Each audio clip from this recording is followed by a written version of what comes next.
Rick Smith Show starts now.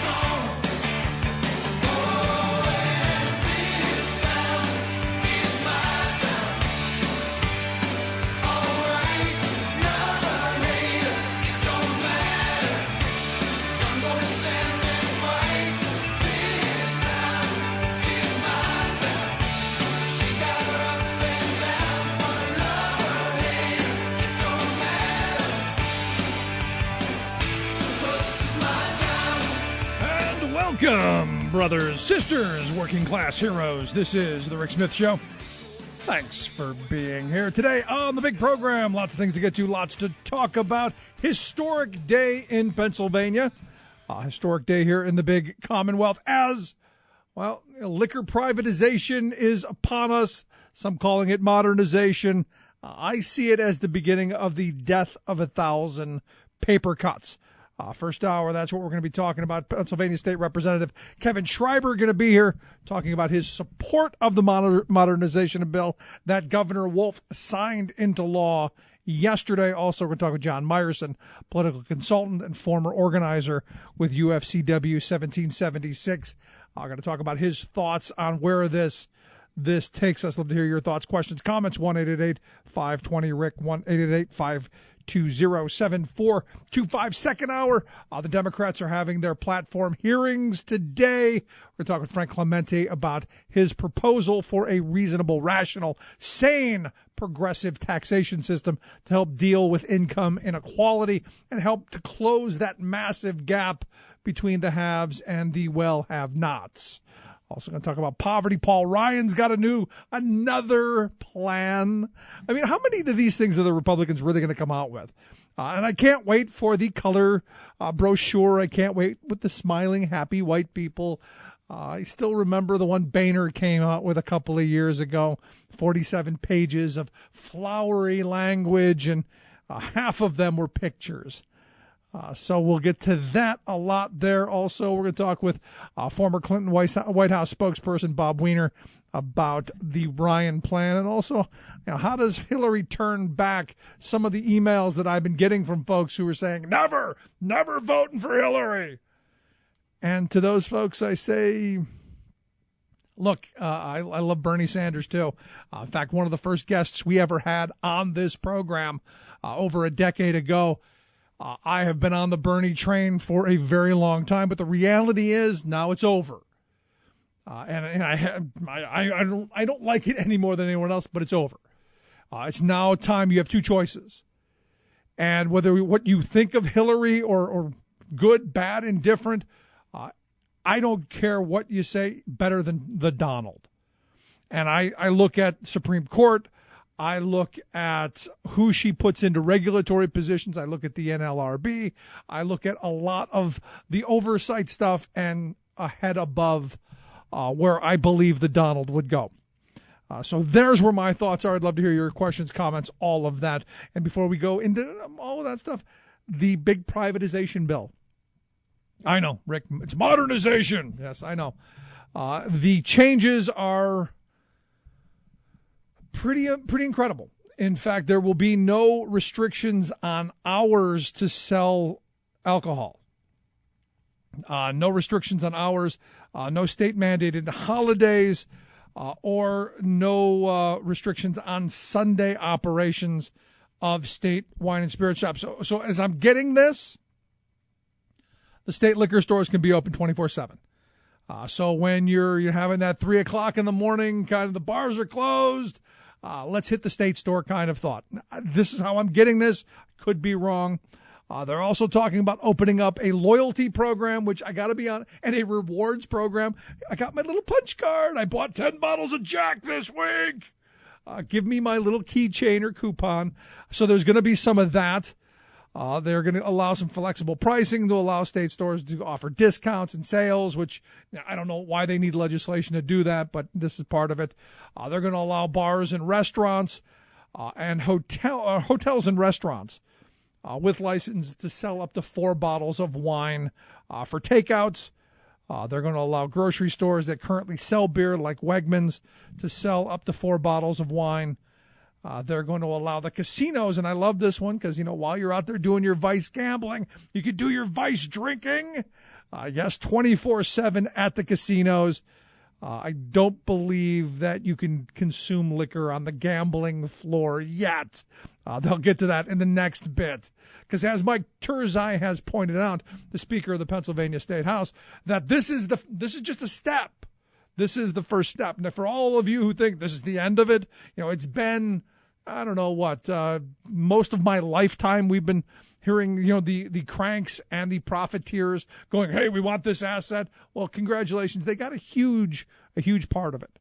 And like I said, as Turzai said, this is just the step towards privatization. Or at least in his mind, this is the step. So we can see some of this other stuff coming along. Casinos are now going to be able to provide beer, liquor, and wine free at invitation-only events. So you big high rollers, you're going to be able to get all liquored up for free. So good stuff there. Also, you'll be able to get direct shipments of wine, 36 cases at a time. I guess up to 36 cases of wine from producers in and outside of the Commonwealth per customer per year. I guess that's that. For you who go to the bed and breakfast thing, do the weekend away, the owners there will be allowed to add a bottle of wine to the chocolates on your pillow or the mints or whatever, but they have to give it to you at checkout. Not sure if that's on a daily thing, if they can give you a bottle of wine daily, or if you have to check out and then back in. And I'm not sure about the paperwork there.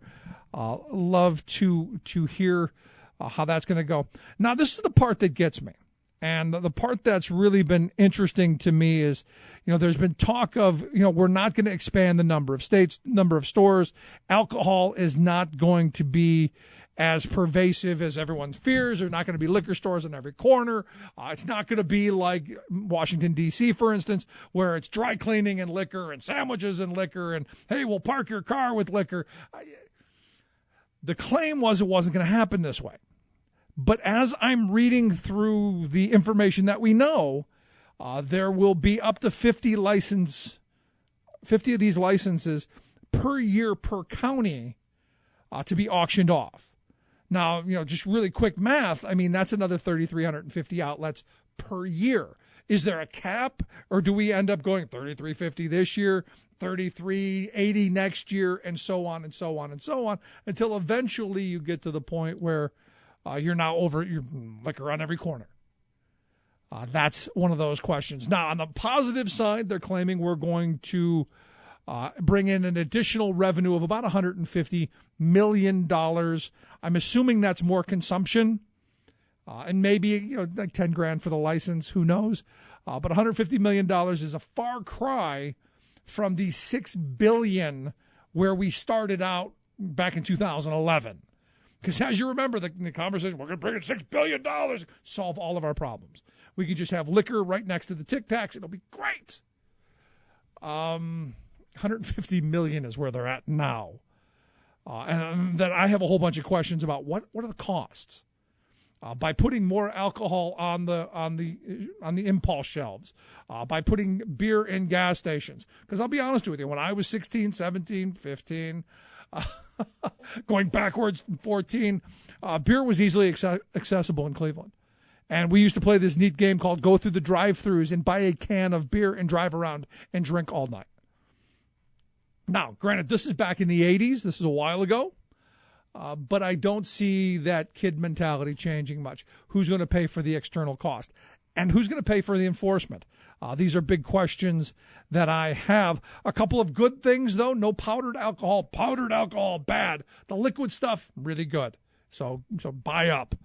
The other thing is we're no longer going to discriminate against the Canadians. The Canadians will be able to come and purchase alcohol like any other human being with their Canadian driver's license, because we don't trust those Canadians. I got to be honest. I can't believe we didn't accept Canadian driver's license before. Anyway, they'll be able to drink in PA. And, the thing is, they make the best beer, so they should be able to drink it. In my view, I've always been a Labatt's and Molson fan. And Crown Royal has always been my go-to whiskey for colds when I get sick. A couple of fingers of that, and I'm out and better. But, a lot of questions here. And the thing that's interesting to me is this was a bipartisan vote. Overwhelmingly, this passed the House. So, with that in mind, is this the end? Is this part of what needs to be more legislation? Lots of questions. And when we come back, we're going to talk with Pennsylvania State Representative Kevin Schreiber about his thoughts, where this goes, what this is, why he supported it, and what his vision of it will be. Quick break, right back after this. Stick around. You're listening to The Rick Smith Show. We're working people. Come to talk.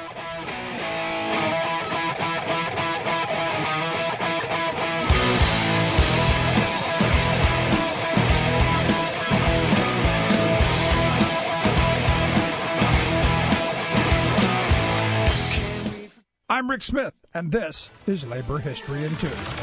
On this day in labor history, the year was 1954. That was the day that marked the public downfall of Wisconsin Senator Joseph McCarthy. Senator McCarthy had become the public face of anti-communist hysteria during the Cold War. He used his position as senator to make wild accusations against alleged communists in the U.S. government. He ruined careers and ramped up public fears of a menacing communist threat. Public officials, labor leaders, university presidents, and Hollywood stars and directors all became potential targets of the Red Scare. The hysteria took a particular toll on the labor movement. In 1946, Congress overrode President Harry Truman's veto and passed the Taft-Hartley Act. The act required that all union leaders sign an affidavit that they were not communists. Those with ties to the Communist Party, or those who simply refused to sign the loyalty pledge on principle, faced expulsion from the labor movement. The communist purges ripped the labor movement apart, expelling some of the most progressive and radical leaders.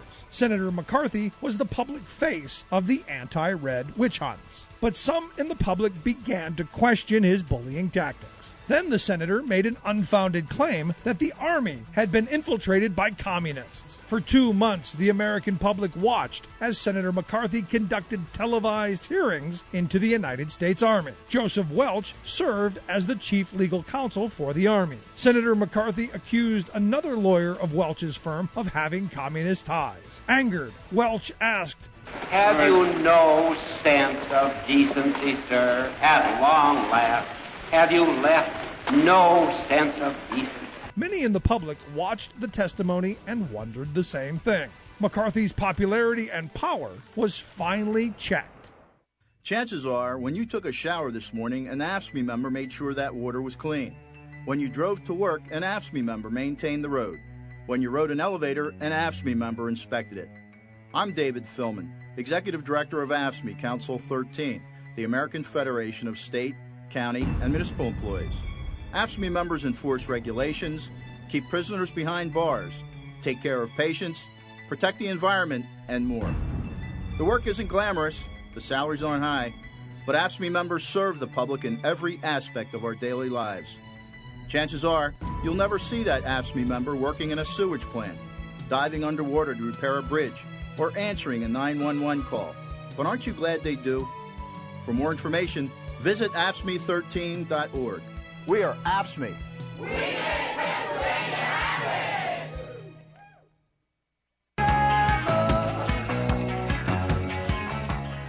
Standing up to conservatives and corporatists every weeknight. The Rick Smith Show.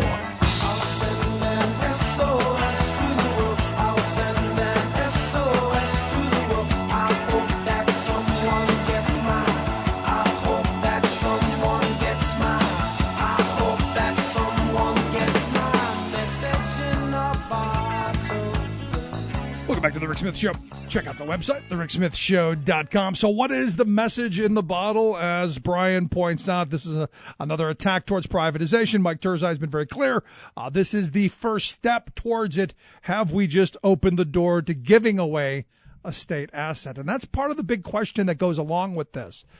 The other part is, as Sydney asks, is this how we're going to get a budget? Do we have to make the sacrifice? And I guess those are questions we're going to ask, which is why I've asked Pennsylvania State Representative Kevin Schreiber to come talk with us about this historic decision and this legislation. Kevin, thanks for taking time for us. My pleasure. Thanks to be with you, Rick. So a lot of concerns over this legislation, a lot of concerns that this is, while under the name of modernization, is actually opening the door towards privatization. Sure. Yeah, and I can understand the consternation of the listeners, and believe me, I mean, that was the discussion and dialogue we've been having for many, many months now, and obviously as this led up to the decision earlier this week. But, you know, the question was asked of Governor Wolf yesterday as he at the bill signing ceremony, with Mike Turzai in the room, too. In fact, you know, is this, you know, they even quoted, you know, Speaker Turzai, is this the step towards privatization? The governor said no. I mean, ultimately, you know, I can certainly understand the consternation. You know, believe me, and I'm obviously a pretty progressive guy.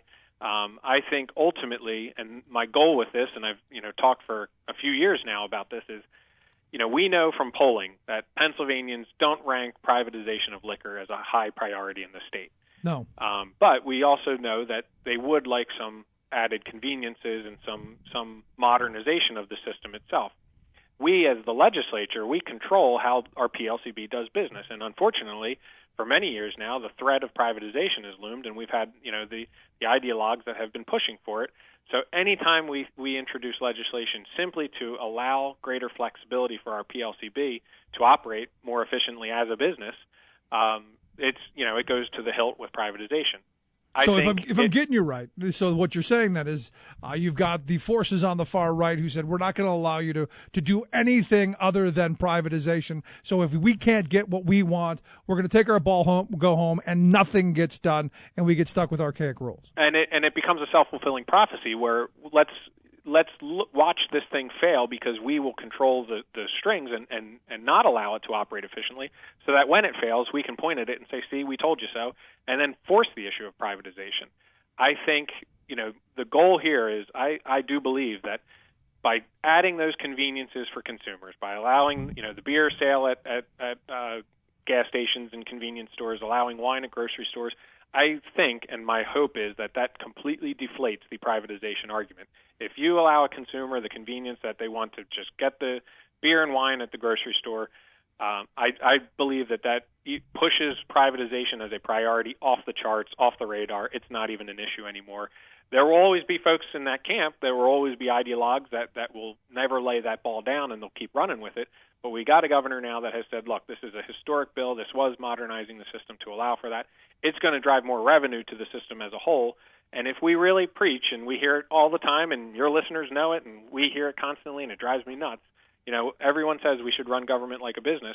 Well, then let's let them do it. Let PLCB operate more flexible hours, operate on holidays if they want, sell lottery tickets at the stores, you know, direct ship to customers, and not allow, you know, bars and restaurants right now have to drive to the wine and spirits store to pick up their items because we've never allowed the LCB and the wine and spirits to deliver it. Well, now they can. So I think those are some convenient items. I think that makes the system as a whole healthier, more profitable, and ultimately it boosts the asset value. You know, this is an asset for Pennsylvania. The governor said he doesn't want to give it up. We don't want to give it up. This was a way to ensure that we protect those jobs.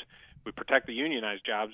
We continue those sustaining wages while also adding those couple layers of convenience that I hope will continue to deflate and defeat that privatization argument. Well, let me ask you the dumb question, because, you know, if you're putting wine on the shelves in the grocery stores, if you're putting wine on the menu to be taken out as carryout items from restaurants and hotels, if you're doing, aren't you actually privatizing the system because the people aren't then going to the state stores? Sure, yeah, and I think ultimately what you have to remember too is that if a grocery store, if a Giant, Wegmans, whatever, if they start stocking wine, they're still buying it from our wine and spirits stores. They're still buying it direct from the Commonwealth. Commonwealth still maintains that wholesale relationship, which again, in turn, leads to a healthy, financially stable, more sustainable business operations for the Commonwealth PLCB. Now, I get it, and believe me, I understand that if licensees are interacting and interfacing less directly with the wine and spirit stores, does that hurt the individuals that are working there and lead to lesser employment? I would argue that at a minimum, the healthier the system is, the more assured those positions are. And, there are some added benefits to this that we'll hopefully be able to see evolve, but I alluded to the direct shipment. I think that opens up a whole new layer of distribution, which I would certainly lobby for and advocate that be done by our state employees. And as I said, whether it's a licensee, a bar or restaurant in a community that's typically driving to the wine and spirits to pick it up, we can now direct ship to them, save them the time, add the convenience, and hopefully create some of those distribution jobs. We also allow, this is going off in a little different tangent, but we added a whole new layer of flexibility for our Pennsylvania wineries. Now, obviously, it's separate and distinct from the wine and spirits store, but it is a big industry in Pennsylvania. We're now allowing the wine and spirits, the PA wineries to A, direct ship their wine, B, they can start selling and doing tastings of Pennsylvania brewed beer or Pennsylvania distilled spirits. So that's an industry in Pennsylvania. It's a significant one. Certainly in York County, we have the Uncork York Tour that features all of our wineries. So that's another added convenience, as well, just allowing our wine and spirit stores in general to operate more flexible. We allow them greater hours, holiday hours. We allow the lottery sales of tickets. We can create consumer loyalty programs.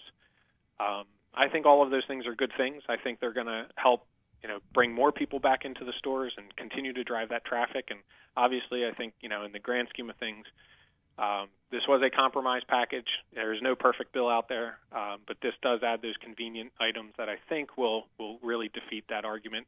And we know Governor Wolf, and we know certainly the Democratic caucus is not lining up too quickly for any type of privatization effort. Let me ask you the other part of this then, because you're talking about expanding the ability for folks to get stuff. Is increased consumption something we want to be pushing as a matter of? Because I'm looking at this and it appears, and maybe you voted for this, you know what's in it. They're talking about 50 licenses per year per county to be auctioned off. To me, the simple math, there's another 350 outlets per year possible of saturation of alcohol into our Commonwealth. Is it a good thing that we want mass consumption and we want more? Well, I think ultimately, one added benefit to maintaining that system, and another reason why we will argue, and I will argue to the hilt, that this be a state-run system, is to have that greater enforcement capability, to have that control, and to drive revenue to the enforcement side. In Speaker Turzai's, in all of the proposals for privatization over the last many years, we know that enforcement capabilities would probably decrease, and we know that there will be less checks and balances over the sale of alcohol. So, do we want more consumption? Obviously, absolutely not. It is still a drug. It is still alcohol. It is still a controlled substance, and that's why I would argue that there should be some state oversight. But meanwhile, we still know that people will consume, and there is a reason why our Pennsylvania microbreweries we have some of the great, the best microbreweries and most per capita in the country. They're fueling the revitalization of our small cities too. So people do want that, consumers want that, and we just want to be able to provide that as conveniently as possible. But of course, we do not want mass consumption. And what's tricky here, and this is the tough part of this, and I wish these, bills like this would not be part and parcel with a state budget, because it does frustrate me a little bit that whenever we need revenue in the state, we tend to drive to vice and gambling. Those are, gaming and sin taxes have been how these budgets have been balanced over these past several years, right, rather than really dealing with the underlying structural issues of the need for consistent, sustainable revenue.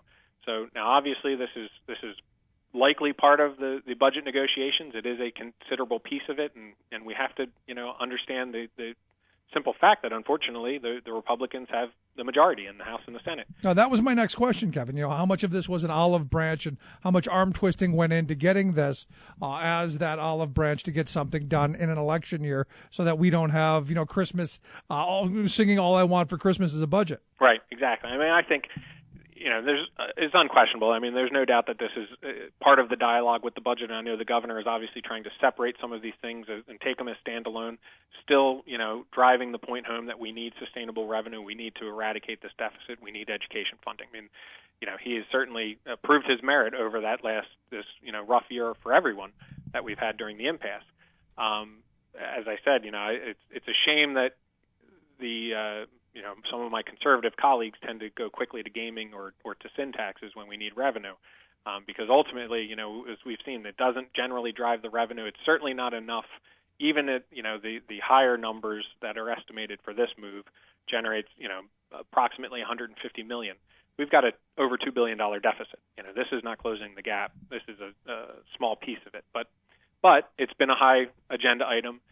Obviously, the governor has, vetoed this in the past. He does not want privatization. He does want the modernization. I think this was obviously, part of the discussion of the budget.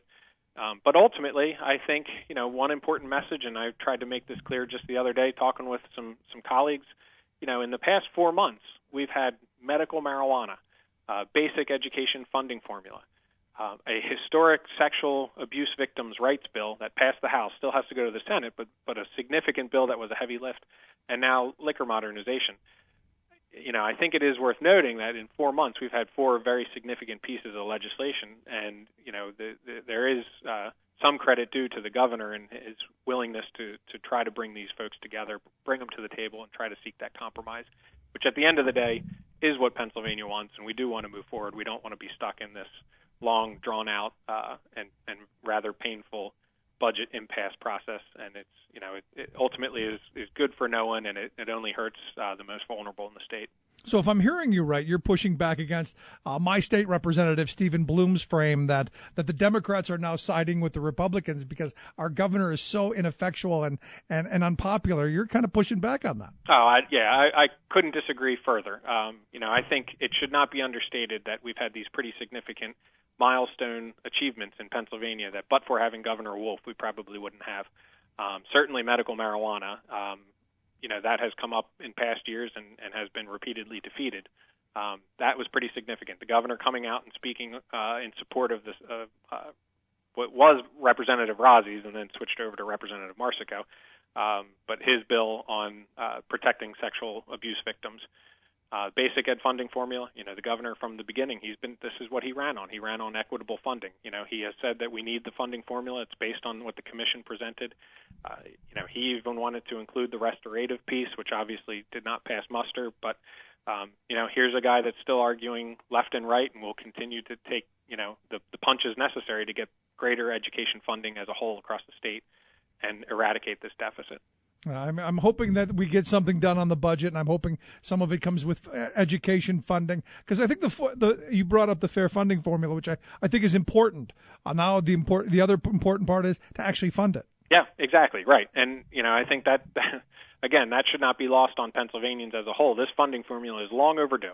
To take into account, weighting districts that have higher concentrations of poverty and eliminating the hold harmless provision that continued to reward funding to districts that were losing population or hemorrhaging, rural, sparsely populated areas were guaranteed that they were going to get the same amount or more each year, while other areas that were growing, like central Pennsylvania, was getting less of the overall share and then ultimately relying more heavily on property taxes. So that should not be understated, and the importance of that, and it was long overdue. But you're absolutely right. At the end of the day, we still have districts that have been decimated by funding cuts of the past that have not yet been restored. And that's where we still need to come up with some sustainable revenue. Pennsylvania, as a state, needs to up the ante on how much we're contributing statewide, because ultimately, you hear a lot of people talk about property tax reform. Well, property taxes and education funding from the state are inextricably linked. And if we did a better job as a state to equitably fund our school systems, we wouldn't have the property tax exacerbation that we have throughout the southeast and central part of the state. So real quick, this is not, in your view, privatization? I do not think so, no. I mean, I think this is every attempt to modernize our system without privatization to protect those jobs, to protect the system, and ultimately make the system healthier, more sustainable, and more financially successful, because it is an asset for Pennsylvania.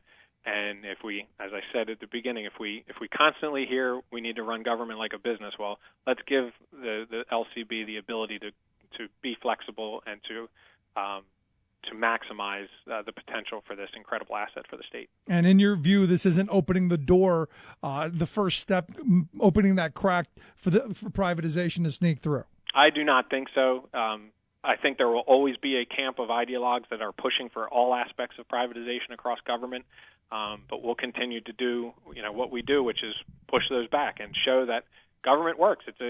Government is created by it's populated with our citizens, and therefore it's a system of good, and that's what we need to continue to show to defeat this other position that is a self-fulfilling prophecy that looks forward to will do what it can to see government fail so that they can point it out when it does and say, see, I told you so. I'm always amazed by that. The people who say that government can't work, then they set out to make sure that it doesn't. Exactly. It just blows my mind. Kevin, it's great talking with you. I appreciate you taking time for us.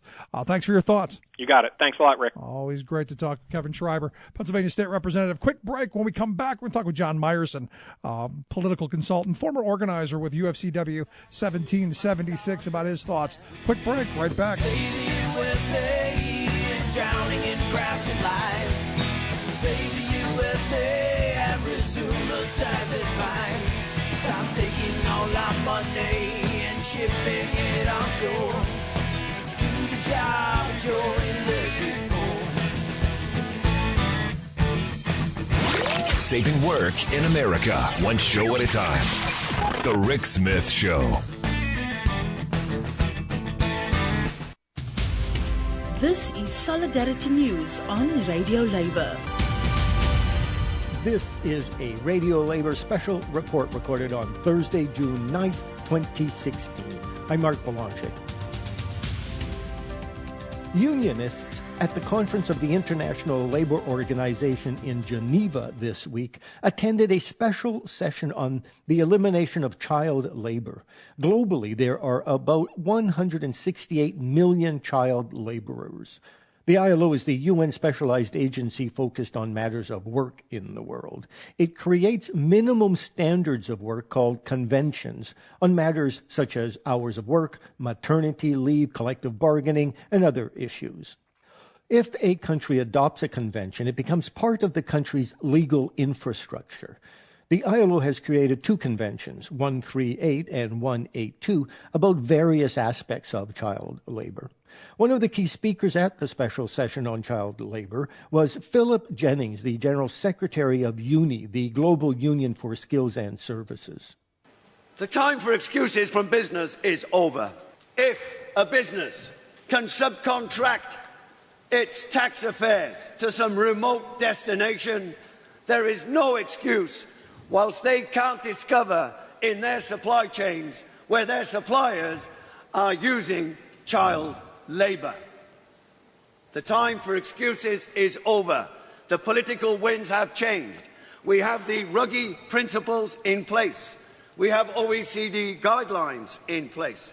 We have the conversation here at the ILO on the supply chain, and we simply don't buy the argument that it's all the fault of government.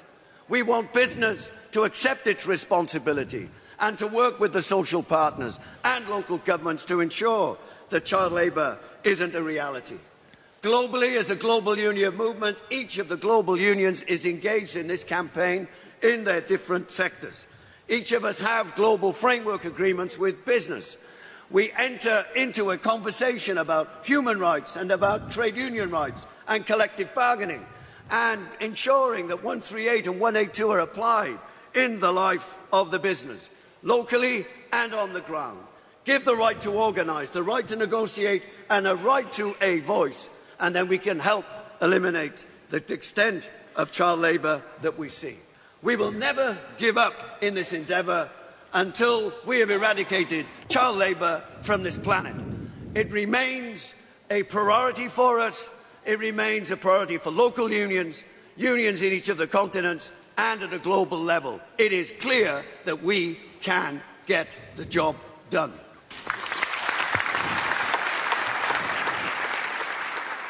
Another unionist who spoke at the ILO special session on child labor was Andrews Taugo. Mr. Taugo is the head of the Rural Workers Program of the Ghana Agricultural Workers Union.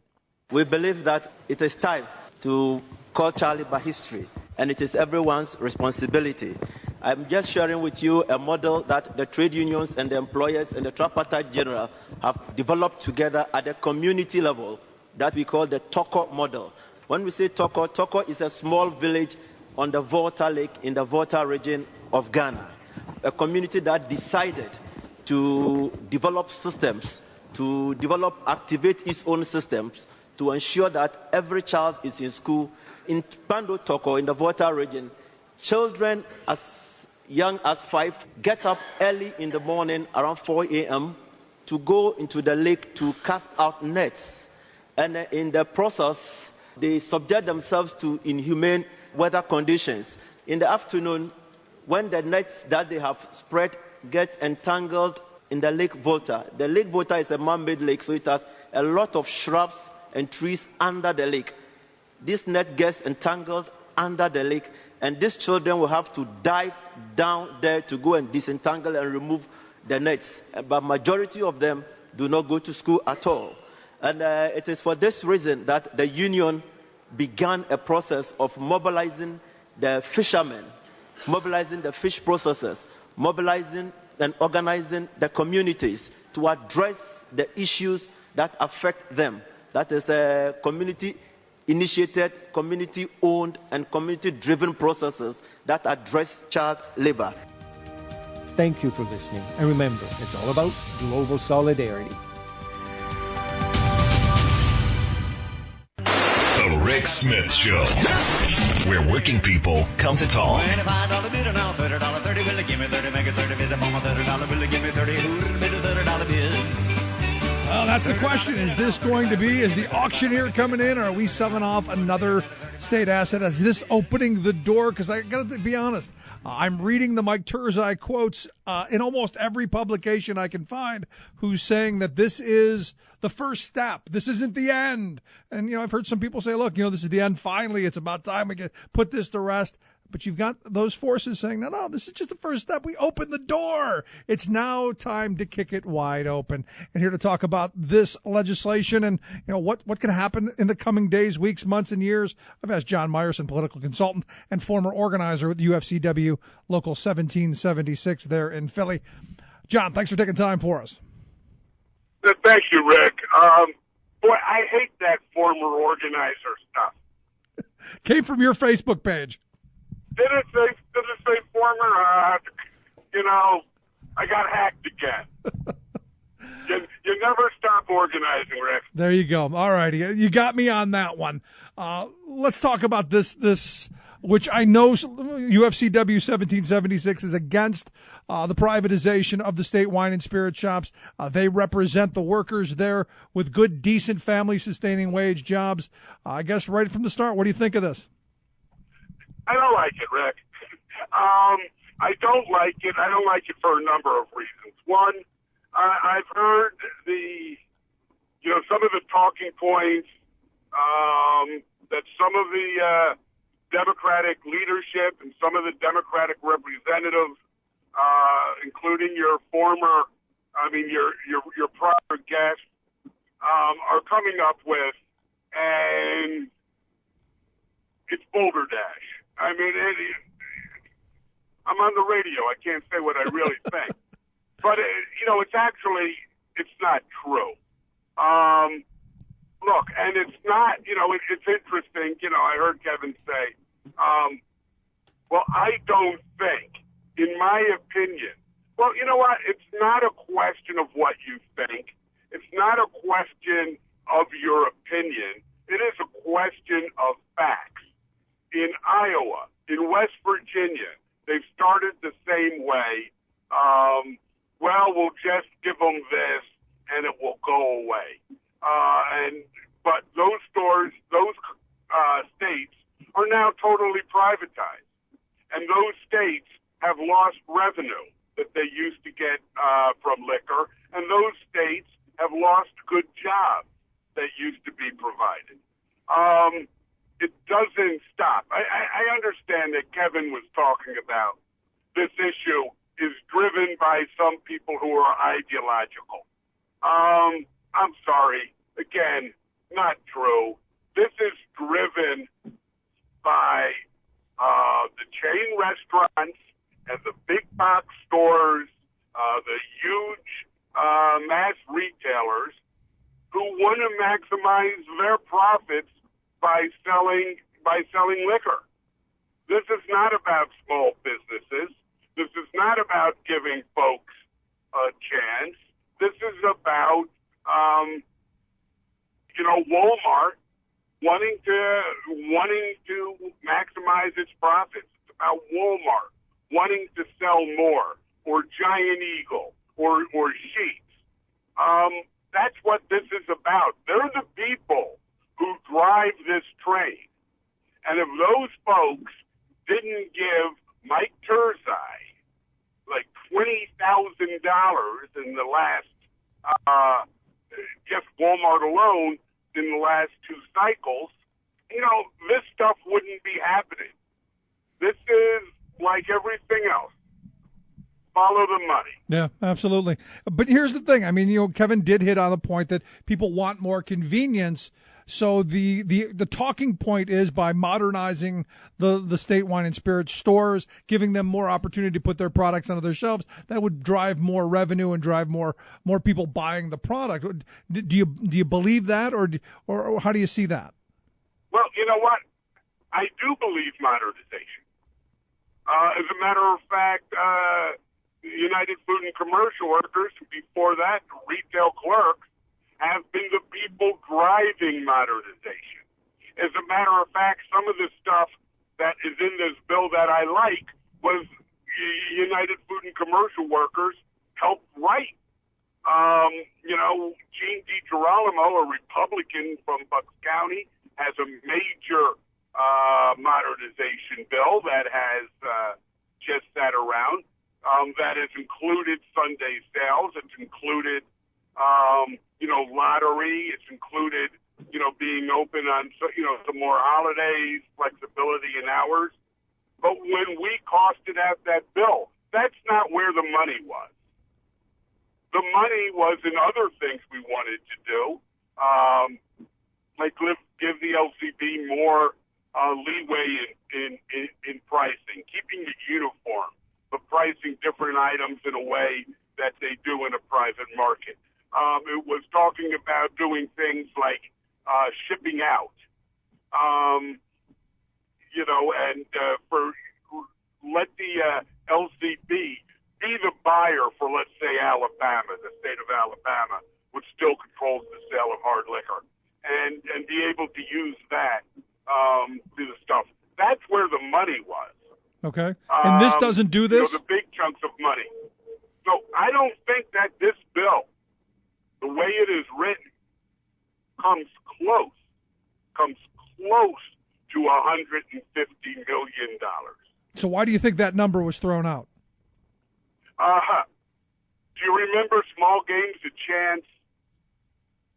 I do. You're going to come up with a phony budget, when you're going to come up with a budget that has a bunch of one-time stuff, so you could say that you got a balanced budget on time. Frankly, I don't know, maybe Kevin and Frank Germany and Paul Costa and Patty Kim, got vacations to go to this summer. I know they have elections in November, and maybe that's why they want an on-time budget. But I'll tell you something right now. If you get an on-time budget, particularly loaded down with gimmicks and phony dollars, it's not going to benefit the working and poor people of Pennsylvania. I can tell you that right now. So is it if they think they could balance the budget with this phony liquor bill, if they think they could balance the budget with cutting state workers' pensions, if they think they could balance the budget by cutting more services for people of Pennsylvania, that is not going to be a budget that sends $1 more to education. Yeah, sadly, you're correct in that. So you view this as I think a lot of people do, as that olive branch to get a budget done, to create maybe a bipartisan environment where something can get done.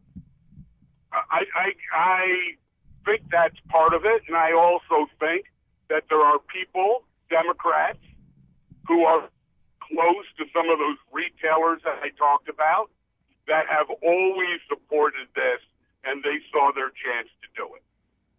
So let's talk about your members. Let's talk about the 5,000 workers that are providing the Commonwealth with wine and spirits right now. What happens to them, in your views, with what we're seeing right here before us? What happens to them in the coming year to 5? In the coming year to 5, we expect that there will be a lot of jobs eliminated.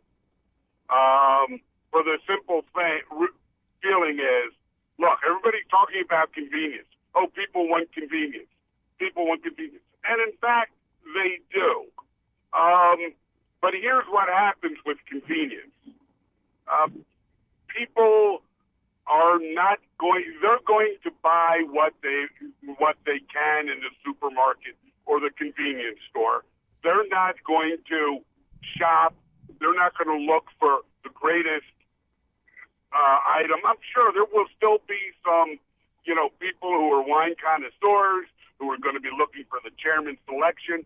But frankly, Rick, a lot of people don't know what they're drinking. Yep. Well, I mean, in those connoisseurs, those people, rather than make 3 stops, if they can go to the grocery store, pick up their ribs, which I love. I love ribs. Me too. So that's my Donald Trump imitation. We love ribs. Well, ribs are good. But they're going to buy the ribs. They're going to buy a couple of 6-packs of beer. Maybe not their first choice, but it's there. Yep. And they'll buy a bottle of wine that maybe they weren't crazy about or even know what it tastes like, but it's there. What happens is, long story short, you start changing the function of the LCB from retail and wholesale, but primarily retail, to being primarily wholesale. And anybody who has worked in retail or has taken a business course or understands common sense knows the jobs are in retail. You grab a case that has 12 bottles in it and you put it on a truck for, a wholesale order. That's one transaction. If you take each one of those bottles out of the case, put it on a shelf, and ring it up for a customer, that's 12 transactions. The transactions create the jobs, Rick. And this is, in your view, a destruction of those good-paying jobs, because, and as I believe, it's just going to be another product on the shelves right there next to the Tic Tacs. And while they're there next to the Tic Tacs, I wanted to get your thoughts on, with having this kind of saturation, don't we have some societal problems? And I don't see anything in what I'm reading that helps to police where this liquor goes, what happens. I grew up at a time where you could drive through and buy one single can of cold beer till you got to the next place where you could buy a single cold can. And I got to be honest, I don't want my kids to have that environment. Well, here's the thing, Rick, and I think you're absolutely right. That's a concern. When you go, and I'm going to also give a shout out to my friends, your neighborhood beer distributors, the guys who sell beer and sponsor the Little League teams and contribute to the Rotaries. Or if you go into one of those beer distributors, or if you go into one of our publicly owned wine and spirit shops, there's no reason for an underage person to be there who is not with their parent. If somebody was to wander into one of those locations, a young person, they would say, "Hey, kid, get out of here." I used to work in a wine and spirit shop. And that's what we'd say. If a kid came in, "Hey, kid, get out of here." You don't belong here. Same thing with, with beer distributors, because they have no business being there. You put it in a convenience store, you put it in a supermarket. Those are family-friendly places. Kids can go in. They come in to buy their candy. They come in to buy, their soda, and for your folks in Western Pennsylvania, their pop. And then they are in there. One of the things that we saw when they privatized in Washington State, I guess it's about 3 years ago now, increase in underage drinking and an increase in shoplifting, because young people were going in, they were shoplifting the booze, they were getting drunk, we were having all the other problems. Wide open for that. Right, and that's why I bring this up, John. We liked the system we had. Right, that's why I bring this up, John, because they're throwing out $150 million of revenue coming in, and you're saying that that's a number way out of the realm of possibility. I'm asking, how much is the external costs of more people being arrested for shoplifting, more drunk driving accidents, more domestic violence, more of all of the negative things that come from increased consumption of alcohol. I wish I could give you a number, Rick, but the way this process worked, where we were sucker punched, even by our so-called friends who were telling us that not to worry, this wasn't an item of discussion as late as 24 hours before final passage. I haven't had a chance to do all the research that I would like to do, right. On exactly everything. But there is social costs, and there's those social costs. There's also social costs and lost productivity. There's, a lot of issues. I can tell you this, that the drug and alcohol service providers of Pennsylvania have come out against this. They think it's a bad idea. They think it'll create more consumption, which they see is creating more problems. Yeah, I'm with you. But last question I've got for you. How do we make sure that this doesn't get to that point? Is there a way? Are you guys working on something to make sure that this doesn't become the Wild West of liquor? Well, that's what we have to look at. We're looking at it. And there's legislation, and as you heard, Kevin knew some of the parts of the legislation. He didn't know other parts. For example, he said that, we now have direct shipment. Well, direct shipment in the bill is not the LCB shipping it from the liquor store. It's you going on the internet, ordering from a California winery, and them shipping and bypassing the wine and spirit shops. So, even people who voted for the bill and look overjoyed in doing it don't know everything what the bill says. The process, was terrible, and I'm sorry, I forgot your question. Is there a way that we make sure that it doesn't become the Wild West of liquor? We have to go back. We have to, and now it's out of the hands of the legislature. It's back in the hands of the administration. And we're going to have some long talks with the administration. We're also going to have to go to the agency, to the LCB, which we have good relations. The union has good relationships with the LCB. So I think that we'll be able to talk some ideas. They were also blindsided by this bill, by the way. Yeah, I got to be honest, I was surprised at how quick this happened.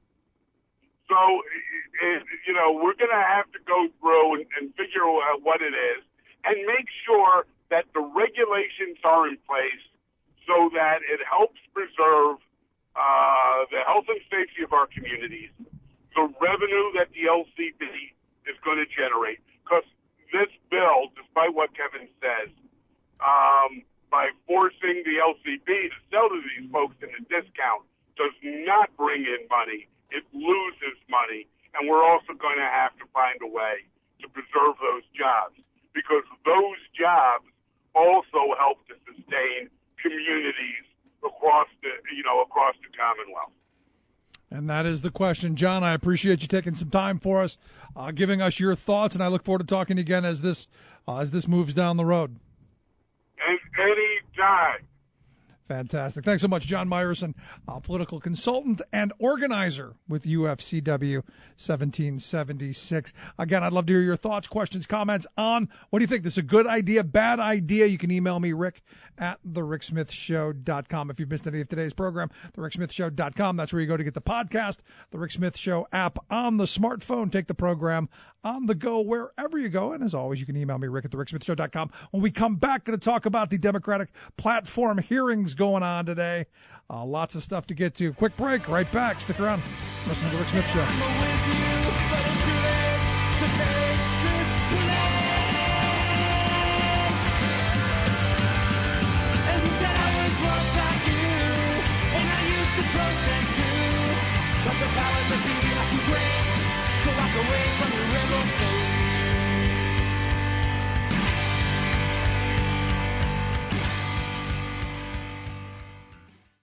Tales of American Political History with Clinton Porter Hackney. We've been discussing how a 1964 championship boxing match had a major impact on American politics and culture.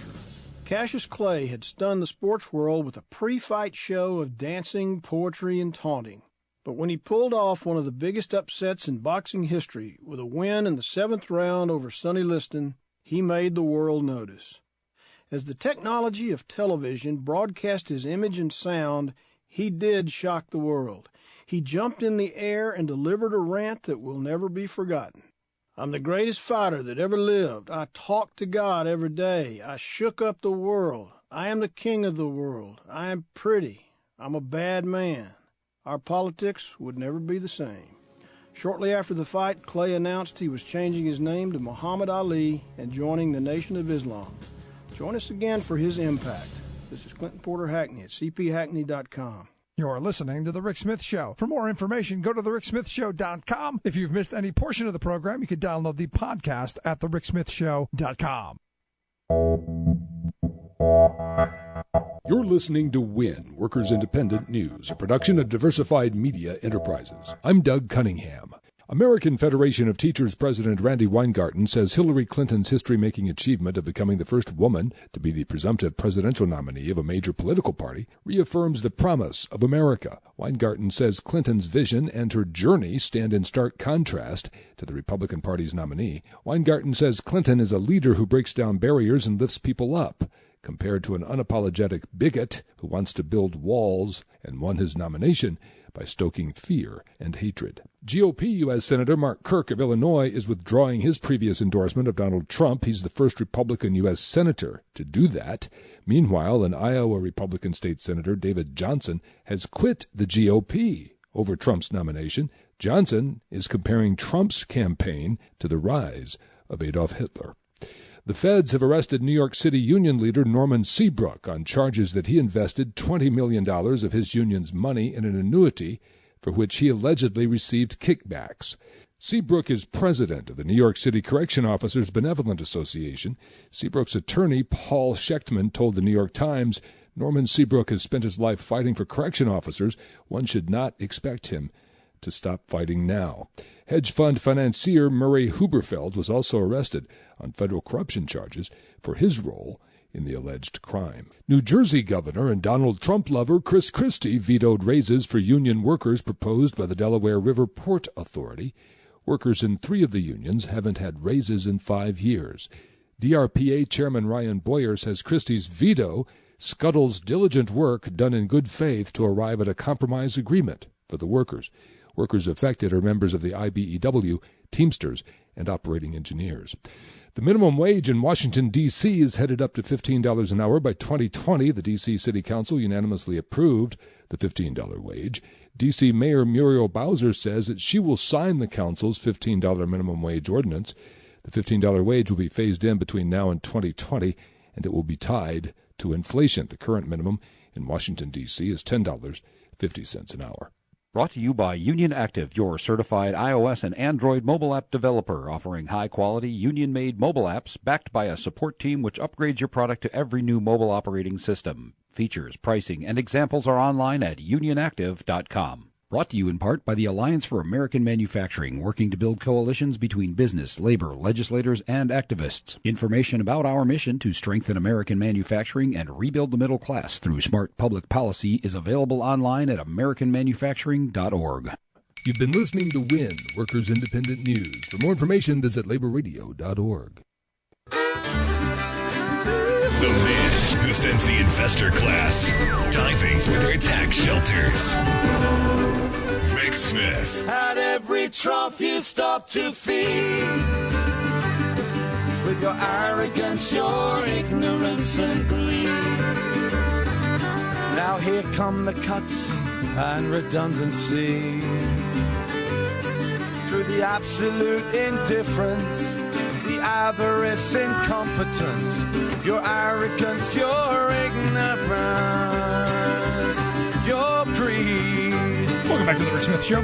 Check out the website, ricksmithshow.com. So an interesting day of testimony, if you will, before the Democratic Platform Hearing Committee as they talked about issues. And I spent probably about 2 hours watching the different speakers. Richard Trumka was there. You had Lily from NEA. You had, and just a number of folks come out and talk about their vision about what they'd want to see in the platform, and lots of really good ideas, lots of very progressive ideas. And we're still trying to get a hold of Frank Clemente from the Americans for Tax Fairness to talk about his testimony, where he's saying, look, what we need to have, and I've been saying this for years, which is why I reached out to Frank. I think this is important.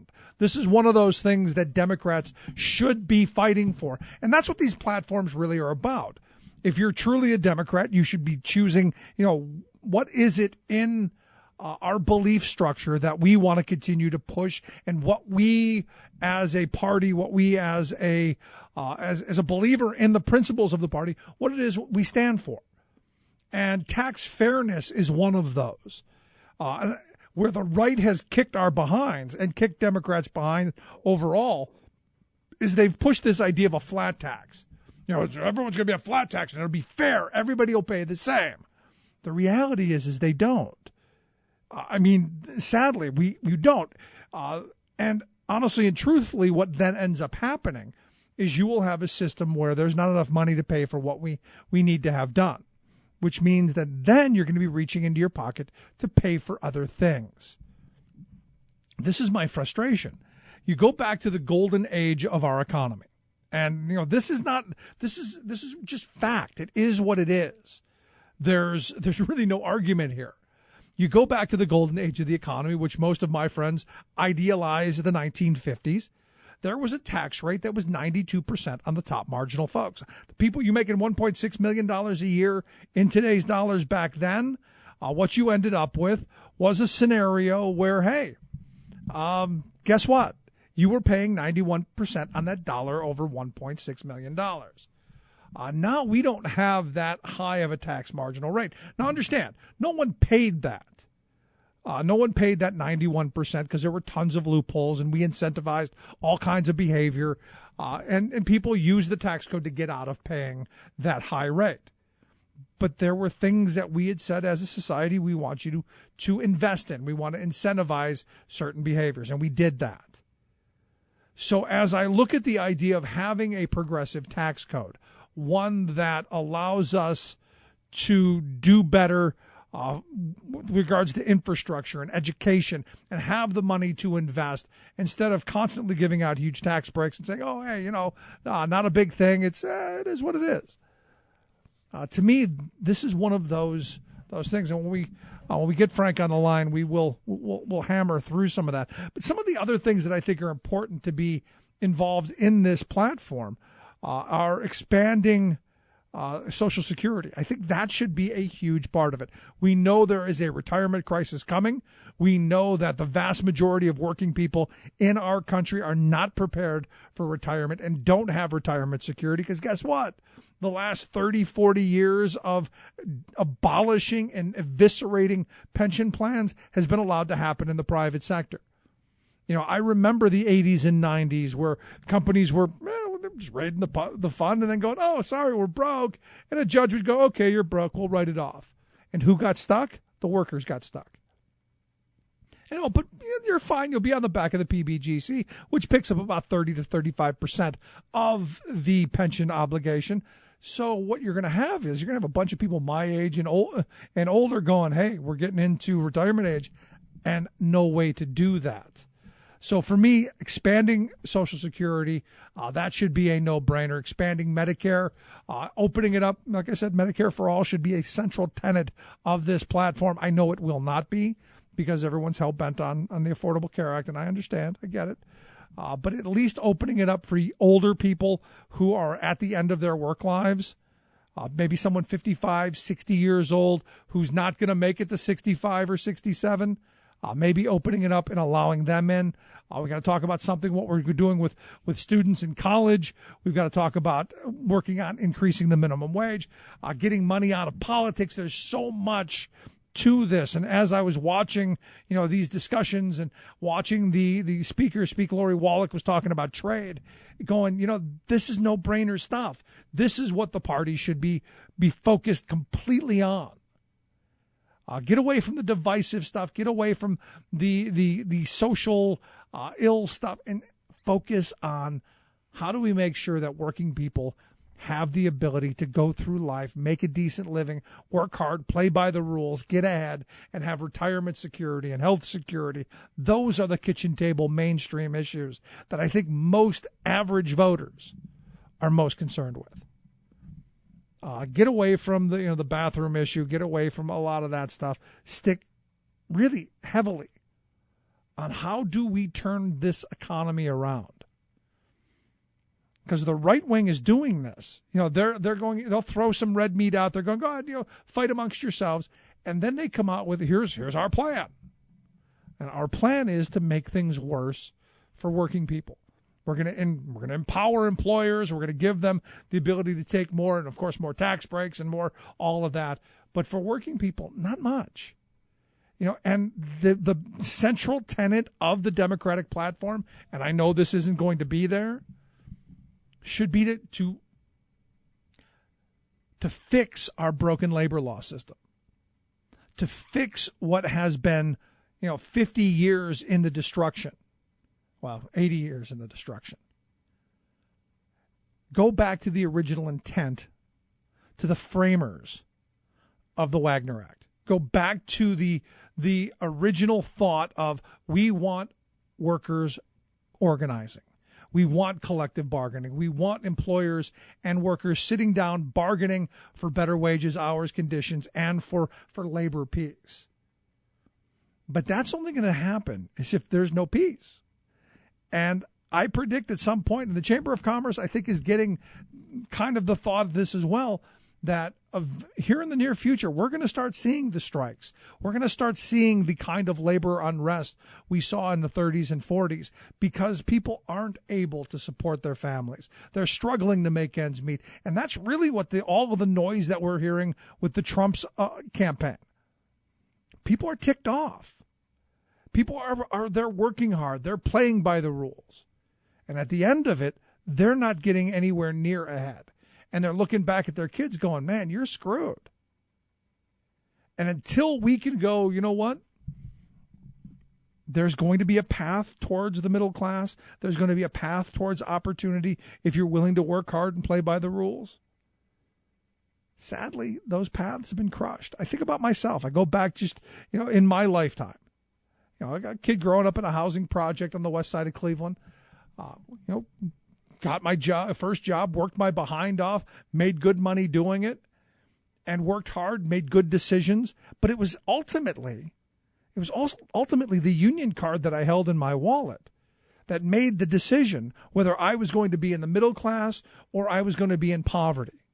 The work was going to be the same. I was going to do the same kind of work. The difference was that work going to be compensated at a rate that was going to allow me to enter the middle class, to then go back to college and get a degree, and then to go on and get advanced degrees? Was that going to happen? And this is the question that I think we need to be talking about, because we have created the largest billionaire class in the history of civilization. We've done that. Congratulations. We've built the eighth wonder of the world, a greedy wealth class that is never happy. that it's never enough. They can never put enough into their pockets. Their plate can never be full. The pockets never overflow. It's just a black hole when it comes to how much greed and their insatiable appetite for more. It's just a black hole. At what point do we say the ideas of the past, of sitting down and going, you know what? The Verizon strike is a perfect example of this. This is a greedy corporation that was making $1.8 billion profit each and every month. They're going, well, we're not going to share.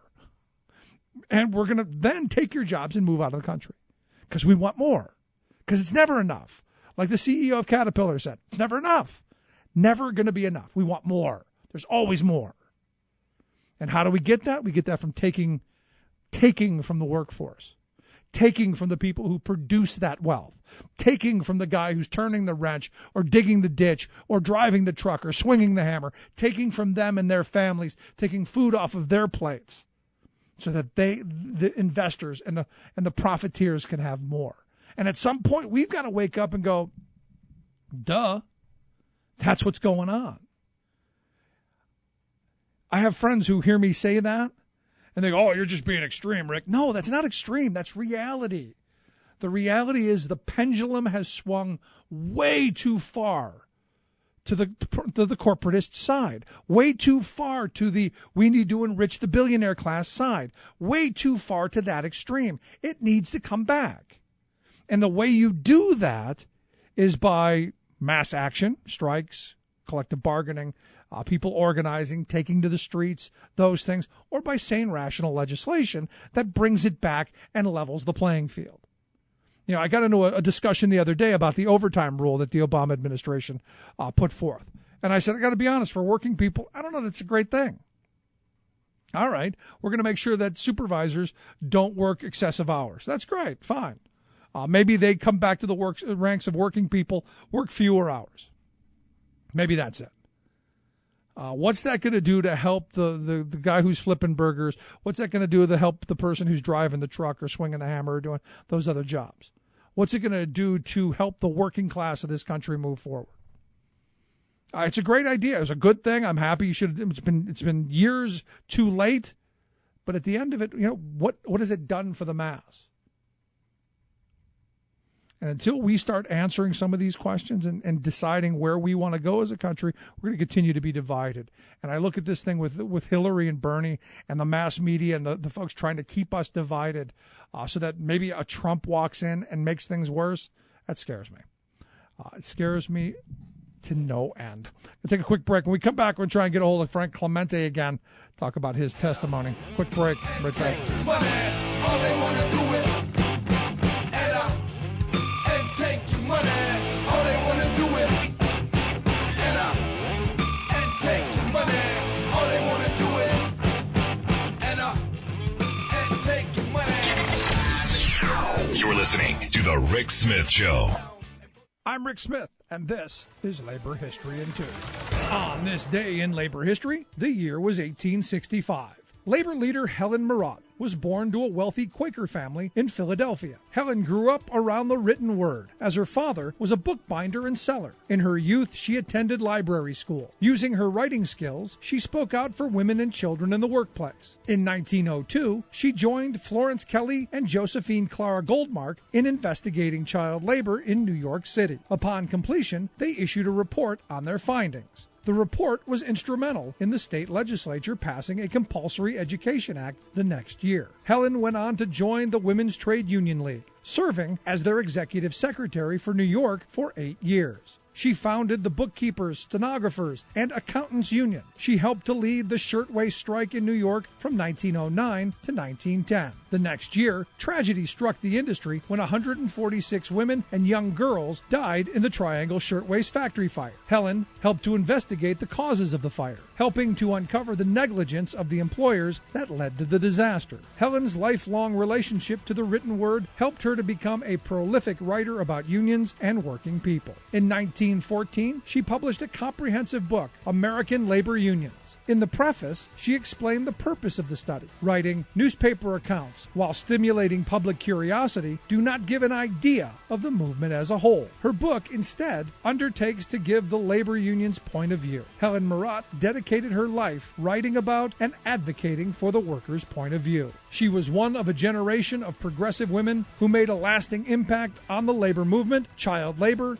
and workplace safety. Labor History in 2 brought to you by the Illinois Labor History Society and The Rick Smith Show. For more information, go to laborhistoryin2.com, like us on Facebook, and follow us on the Twitters at Labor History in 2. Chances are, when you took a shower this morning, an AFSCME member made sure that water was clean. When you drove to work, an AFSCME member maintained the road. When you rode an elevator, an AFSCME member inspected it. I'm David Philman, Executive Director of AFSCME Council 13, the American Federation of State, County, and Municipal Employees. AFSCME members enforce regulations, keep prisoners behind bars, take care of patients, protect the environment, and more. The work isn't glamorous, the salaries aren't high, but AFSCME members serve the public in every aspect of our daily lives. Chances are, you'll never see that AFSCME member working in a sewage plant, diving underwater to repair a bridge, or answering a 911 call. But aren't you glad they do? For more information, visit AFSCME13.org. We are AFSCME. We make Pennsylvania happen! The man who sends the investor class diving for their tax shelters. Vic Smith.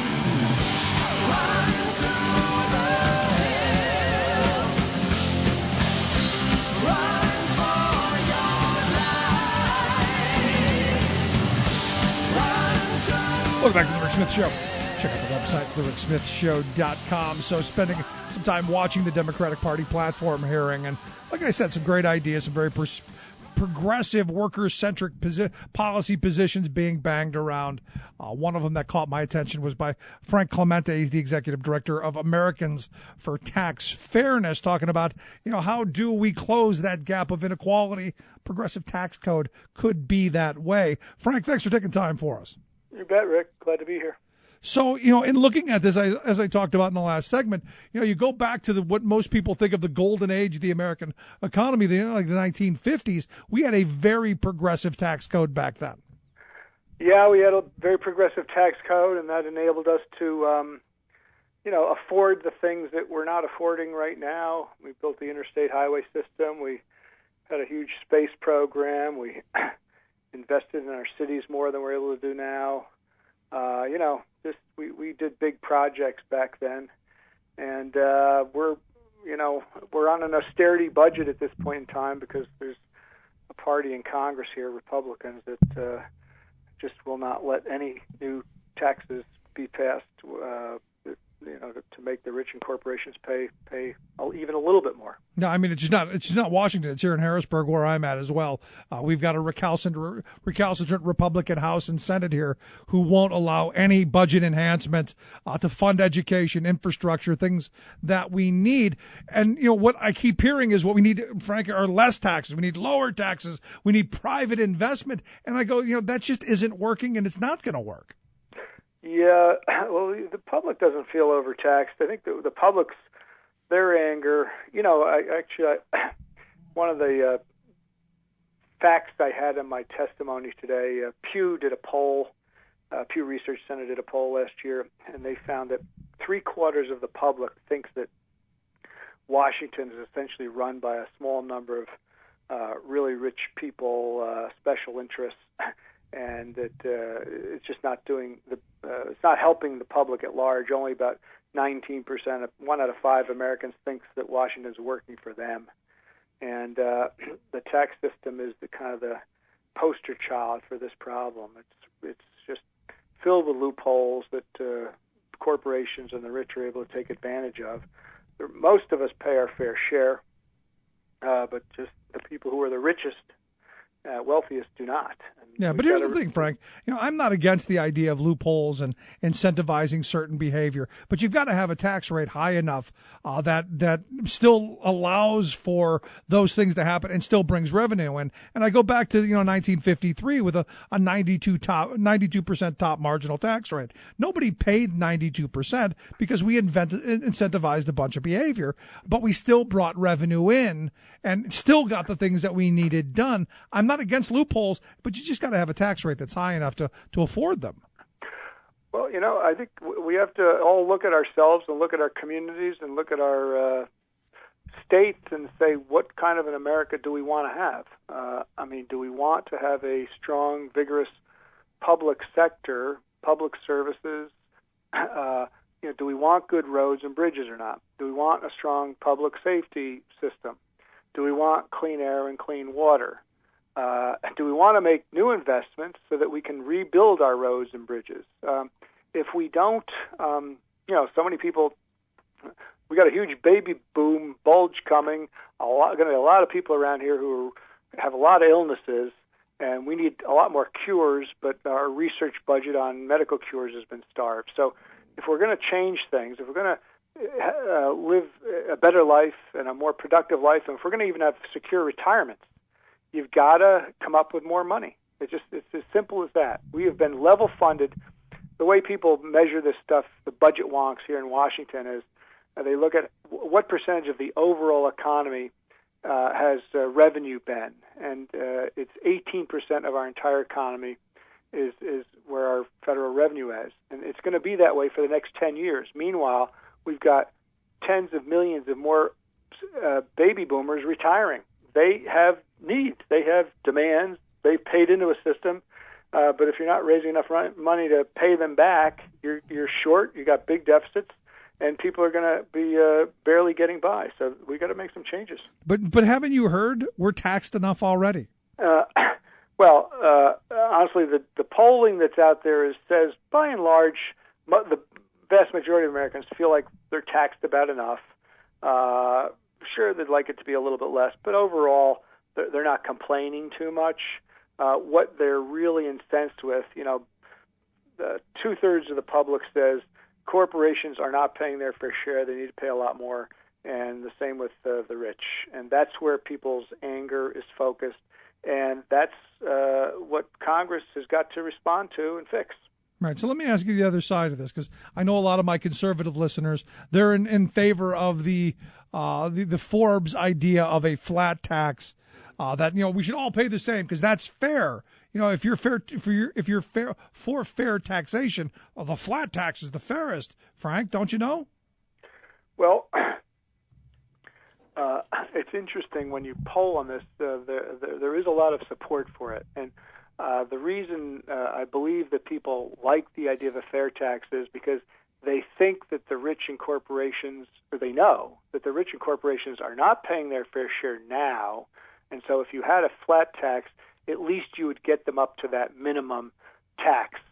And there's some logic to that, but there's no logic to me that a guy who's a hedge fund manager who pulls down $1 billion a year should be paying a 10% tax, flat tax, a 15% flat tax, whereas a low-income person or a person working the factory line at $15 an hour, that they should pay the same share of their income in taxes.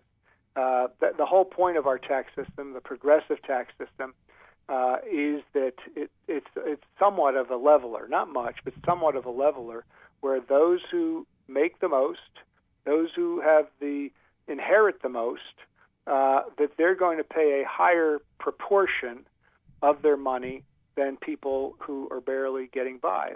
That's kind of the principle of our tax system, and we can raise a heck of a lot more revenue and be a heck of a lot more fair. Just to understand, a fair tax is a label that was put on this thing. It's incorrect. It's not fair. It's basically it's flat, not fair. Right. So to me, it goes back to the cave. The ones with the bigger shoulders carried the most water. It doesn't get any simpler than that. We don't want somebody who can't pick up the bucket to have to carry the water back to the cave. It just seems that simple. It is, and I think that Americans have a real basic sense of fairness, and I believe that they get this concept.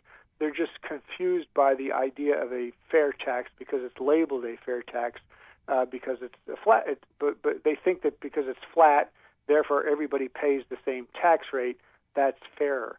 The point here is that somebody who is a millionaire has a lot more ability to give back than somebody who makes minimum wage. Right. And that's why a flat tax does not work or is not fair. So let me ask you the other side of this, because, the reality is I see the benefit of this. I see that this is the best way to go. But politically, it's not something that's going to pass Harrisburg or Washington. It's just not going to happen. How do you then present this to the committee to get the party behind it? Because I think it's the right direction. I think it's returning to our roots. It's moving in the right direction. How do you get them to come around to this? Well, you have to start with the Democrats, right? I mean, the Republicans are in lockstep against a fair tax fairness agenda. They do not want to raise taxes on anybody, but most importantly, they don't want to raise taxes on the rich and corporations who, they fund their campaigns. They're most closely allied with and fund their campaigns and do the revolving door where they leave Congress and go work for the drug association or the tobacco industry or whatever. But where we have to start is with the Democrats, and Democrats they're not strong enough. They don't have religion for a fair tax agenda yet, the way Republicans have religion against any tax increase. So the Democrats have to get it together. Their base has to get together. The party apparatus has to get together and make tax fairness a central theme in its demands. And they're conflicted about that. And this is part of why you testified today, to trying to help them find religion. Exactly. They're hung up. The same lobbyists that work with Republicans work with Democrats. The same lobbyists hold fundraisers for these members of Congress here in Washington and back in their states. The same Hill staffers leave Democratic offices and go work for corporations as lobbyists, who leave Republican members of Congress offices and go work for corporations. So we have a problem. It's especially acute on the corporate side. People are reluctant to take on the big business lobby to make them pay more. Democrats are a little bit more comfortable requiring the rich to pay more in taxes. But so we need agitation. It needs to be a demand on people like Senator Bob Casey up there, who's on the Finance Committee in the Senate. He helps write the tax laws. He needs to hear from his constituents to say, you want corporations and the rich to pay a lot more in taxes than they're paying now. Yeah, and we also need to be bringing in what income is and what wages are, and classifying all income as taxable income instead of having the kind that I work for and the kind that I gamble on Wall Street for. Yeah, well, heck, one of the biggest loopholes is inherited wealth. And, you've got millionaires and billionaires. They design they've got a lot of their wealth. It's not in wages and salaries. It's in their investment income from their stock portfolio on Wall Street. And a lot of their wealth, accumulated wealth that they're going to pass on to their heirs, is in stocks and the dividends that come from from their corporate investments. It's hard to believe, but if a billionaire dies and his estate has, $500 billion in stock and investments, that gets passed on to his heirs tax-free. Not a dime in tax is paid on that.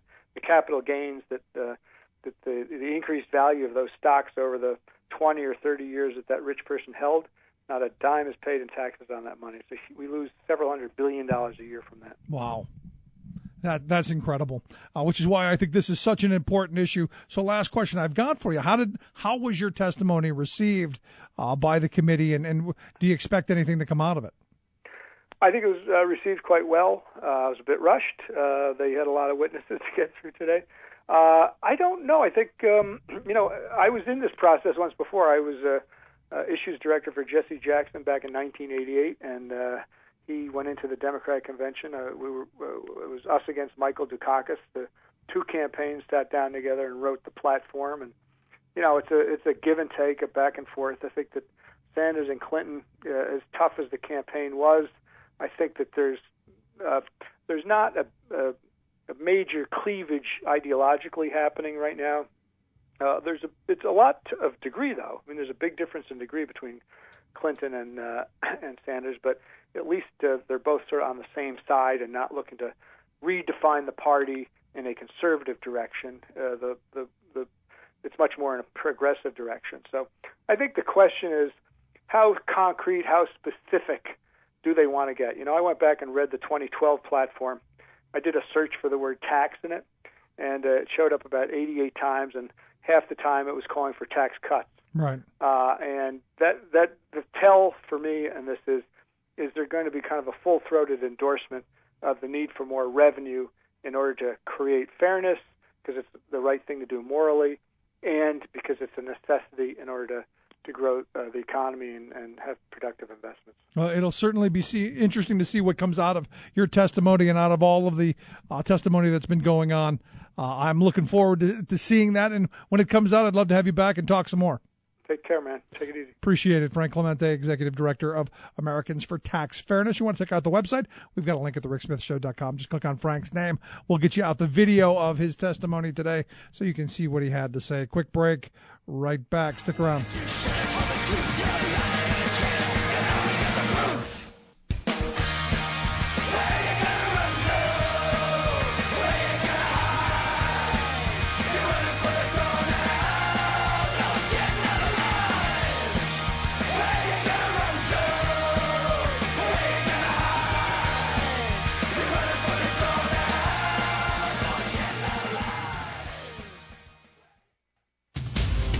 This is Solidarity News on Radio Labour.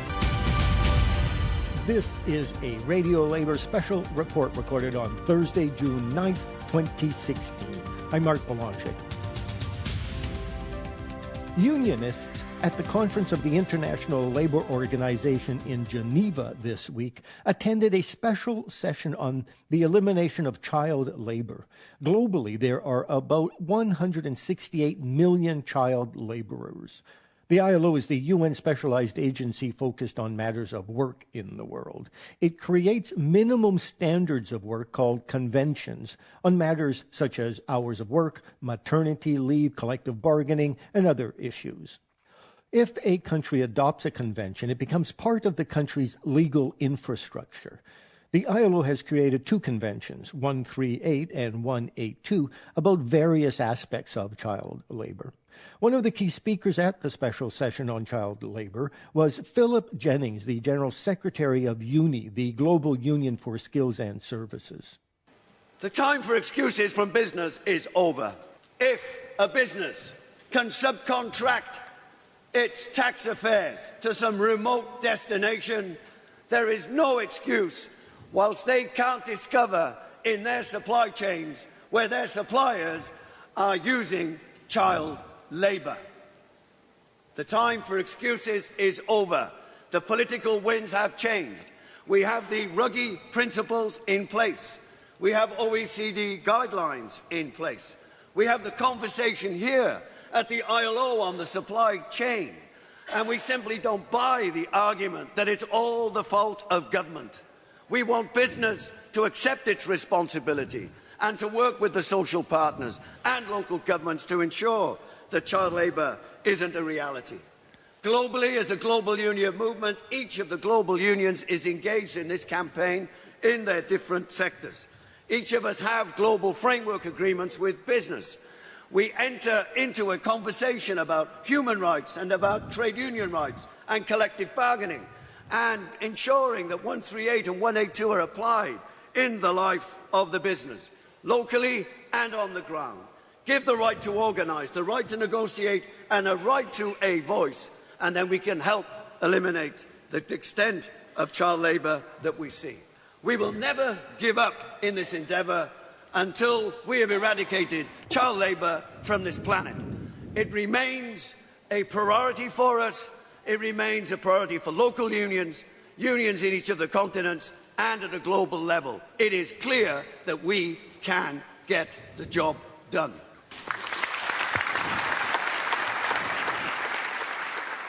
Another unionist who spoke at the ILO special session on child labor was Andrews Tago. Mr. Tago is the head of the Rural Workers Program of the Ghana Agricultural Workers Union.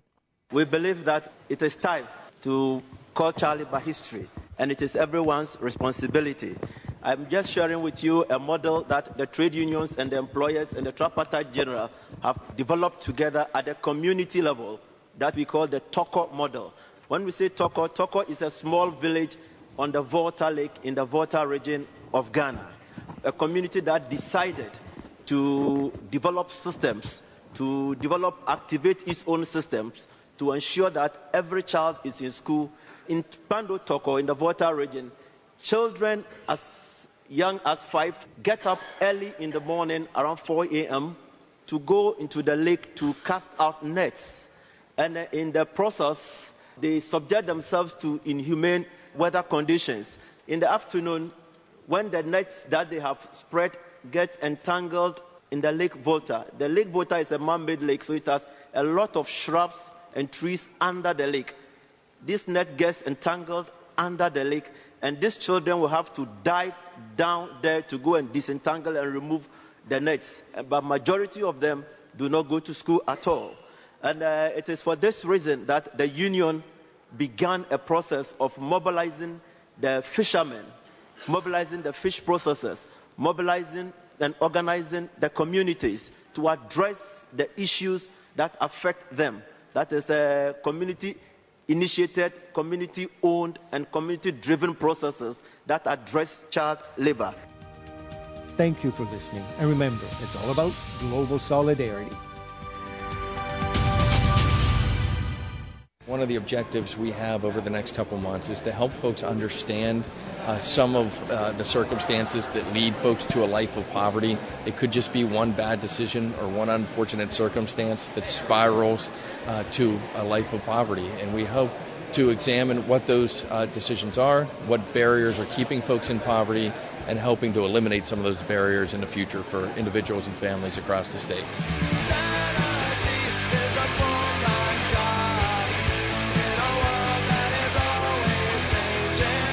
Yes, Pennsylvania Majority Leader Dave Reed there. If you remember last year, a little over, I guess it was 2 years ago, when they did their Improving Opportunities Initiative, and all the representatives got together and they played poor for an hour and giggled and laughed about how they didn't have enough money to take the bus to get to work and all of that. You remember that? Because I do.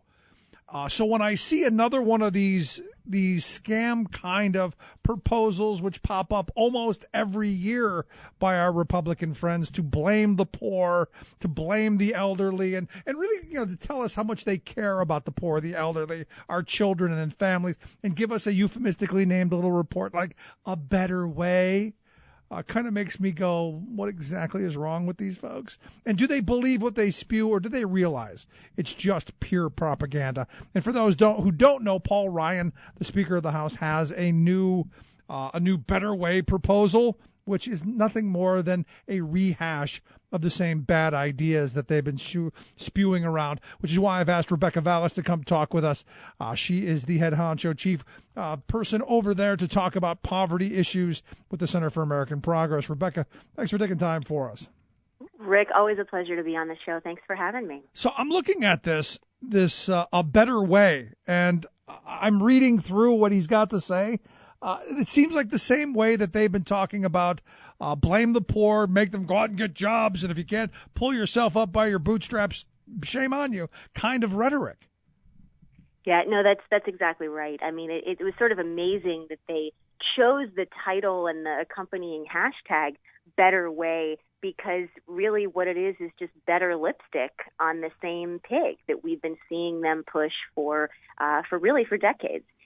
So I have to say, though, part of what has been kind of amazing this week was to watch Ryan find himself stuck between a rock and a hairpiece, as a colleague of mine put it earlier this week when we were watching the Ryan speech. He's been trying to rebrand the Republican Party as a party that cares about poor people, that it cares about being the poverty warriors, he calls them, but meanwhile getting in bed with Trump, a man who has called for abolishing the minimum wage, who inherited $1 million from his father, but who has said that half of Americans earn money by sitting there doing nothing all day. That's a quote.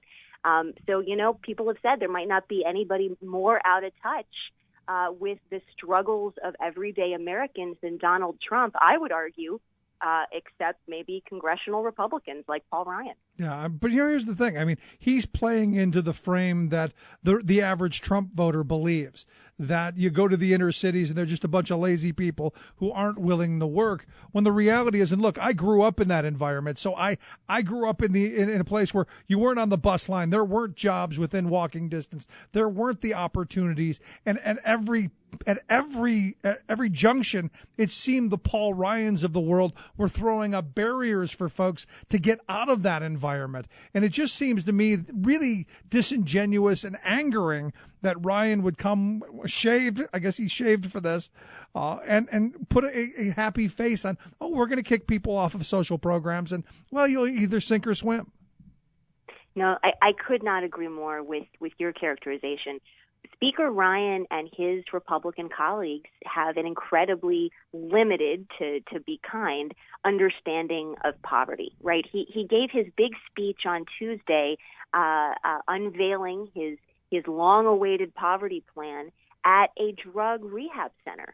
And it was really a stark reminder of what he thinks about poor people. He views them as broken people, people who have made bad choices, and that's why they're poor, as opposed to living in a country with a broken economy that's only working for the wealthiest Americans and not for everyday Americans. As Congresswoman Gwen Moore pointed out at an event that actually took place at the Center for American Progress at the same time as Speaker Ryan's long-awaited speech, he should have given a speech at a McDonald's where people are working 2 and 3 jobs at poverty wages, working harder than ever and falling further and further behind because the minimum wage is a poverty wage.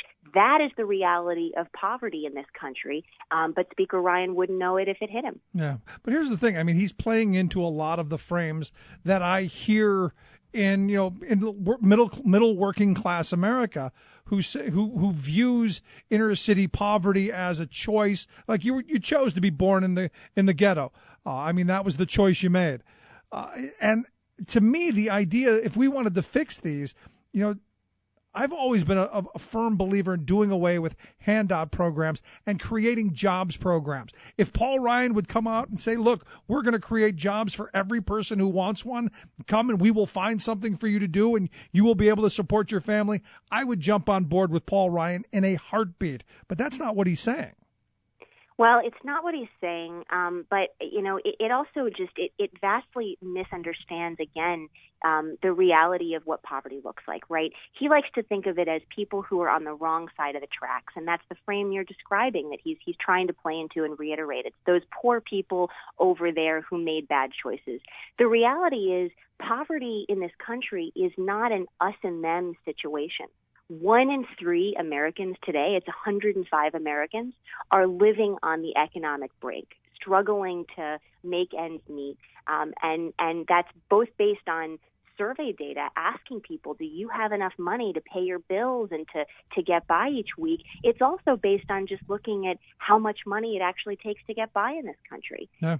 The federal poverty level is a really, really gross and limited view of what it actually takes to get by, right? It's a family of 4 can't make ends meet on $24,000 a year. That's what that poverty measure measures.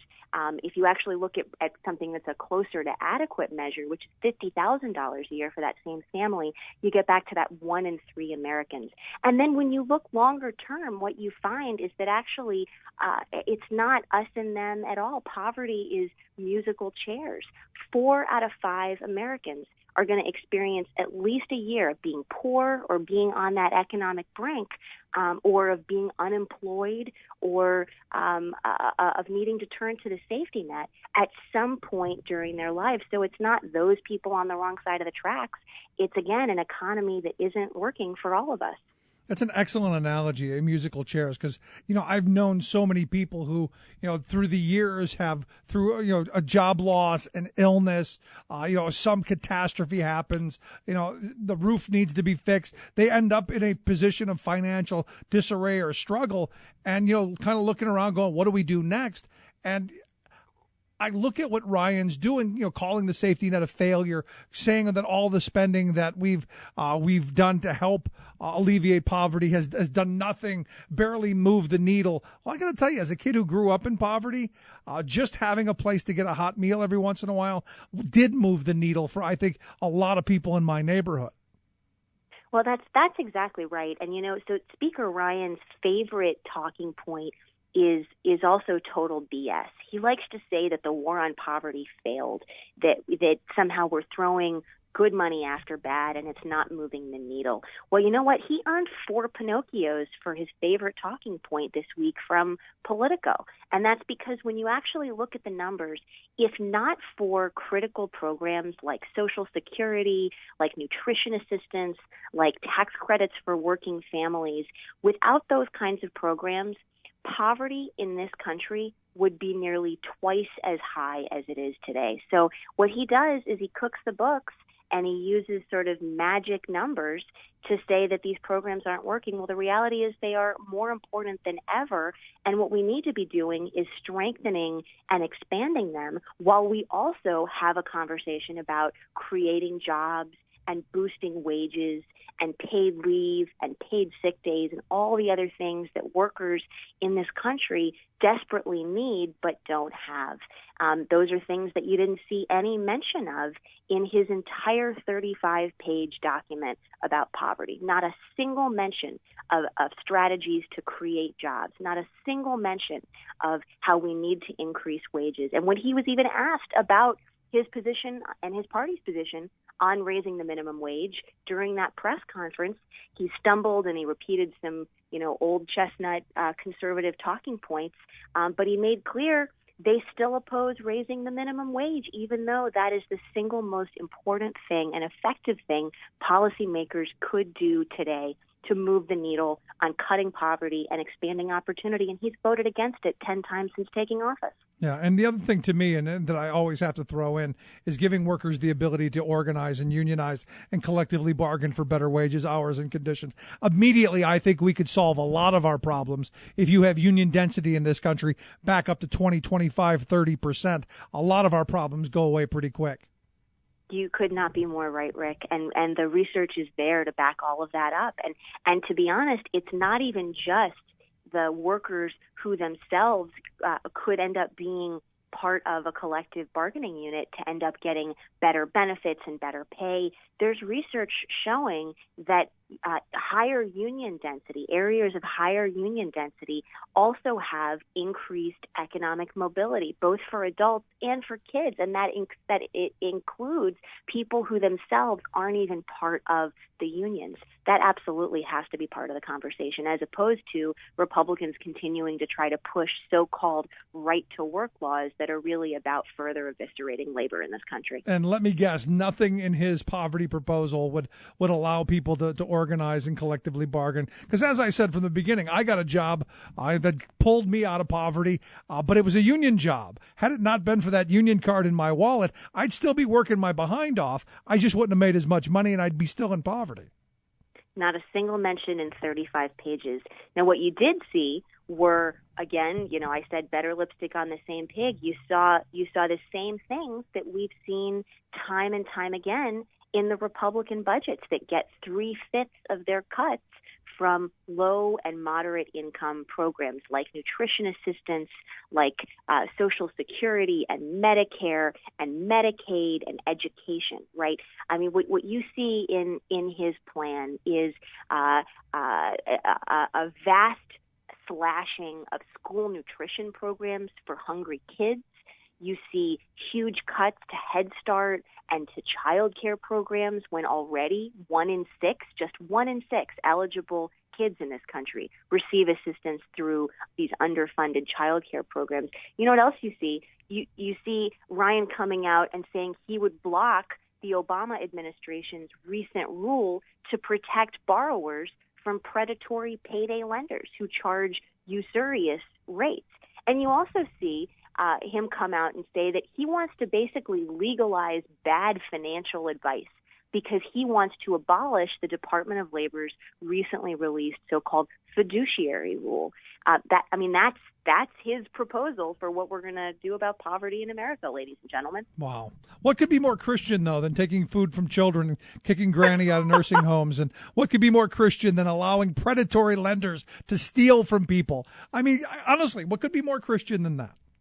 That's right. And he was surrounded by, a lot of people that he was effectively using as props during that speech. He was at a faith-based drug rehab center. Again, as I said, really giving a window into how he views poverty. But he often cloaks what he says in faith-based language. And when you talk to people like Sister Simone, who launched Nuns on the Bus and did a nationwide tour back in 2012 when Paul Ryan was the vice presidential candidate with Mitt Romney, she did that bus tour because she wanted to educate people across this country about what a faith-based budget would actually look like. And it is basically the opposite of what Paul Ryan wants to do. So last question I've got for you. How do you turn back from these frames? Because I can't tell you how many times I've heard the frame of, well, those are just lazy people. They should go get jobs, those lazy people. How do we begin to turn back these frames and say, look, all of us are, 1 paycheck, 2 paychecks away from possibly being in that situation? How do we make sure that we have a safety net that encourages people to take risks and try, but also make sure that nobody hits the ground? I think the first thing that we need to do is just to actually start having that conversation, right? To really get out there, move past what I often call the pity charity model of poverty, that it's those poor people over there that we should be feeling badly about, and instead recognize that what we need to be doing is having a conversation about an economy that works for everyone, about an economy that actually enables shared prosperity as opposed to the historic levels of income inequality that are creating the widespread instability that's now afflicting 1 in 3 Americans. So we have to move past that us and them.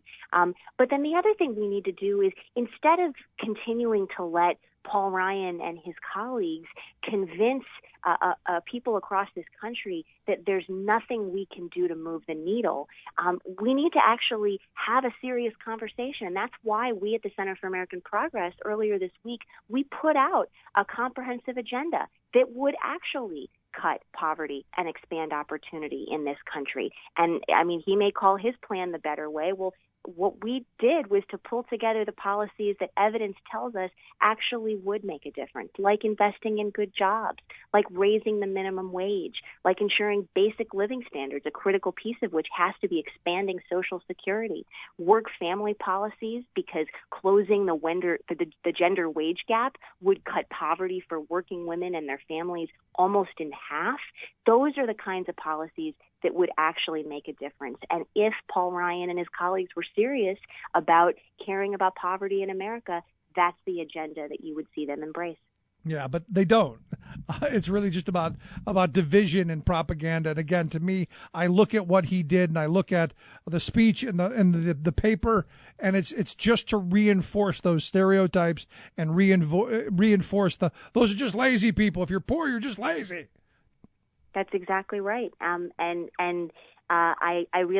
have to say, I want to give the media an A this week for the best and most critical and honest coverage of Paul Ryan's poverty plan that I've seen in the two and a half years since he started beating the drum on these issues and trying to convince the American people that the Republican Party actually cared about poverty and inequality. We saw a week of news coverage that actually took him to task and said, you know what? there really isn't much here except slashing programs. And you know what? This actually wouldn't accomplish the goals that you say it would. So, I have to say an A to you and your colleagues in the media, Rick, for finally actually calling Paul Ryan's attempt at a rebrand what it is, which is just that. It's going to take us getting active, involved, and pushing back against this stuff. And the hope is that we do see this as what it is, just a gimmick, and we do push back. Rebecca, I appreciate you guys taking time for us, and thanks so much. Always glad to come on the show. Thanks, Rick. Great talking to you. Rebecca Vallas, Managing Director of the Poverty to Prosperity Program. If you want to take a look at the piece, a very comprehensive piece of how you really go about pushing back and solving our problems with poverty, we've got a link at thericksmithshow.com. Just click on Rebecca Vallas' name, take you right there. Quick break, right back. Stick around. You're listening to The Rick Smith Show.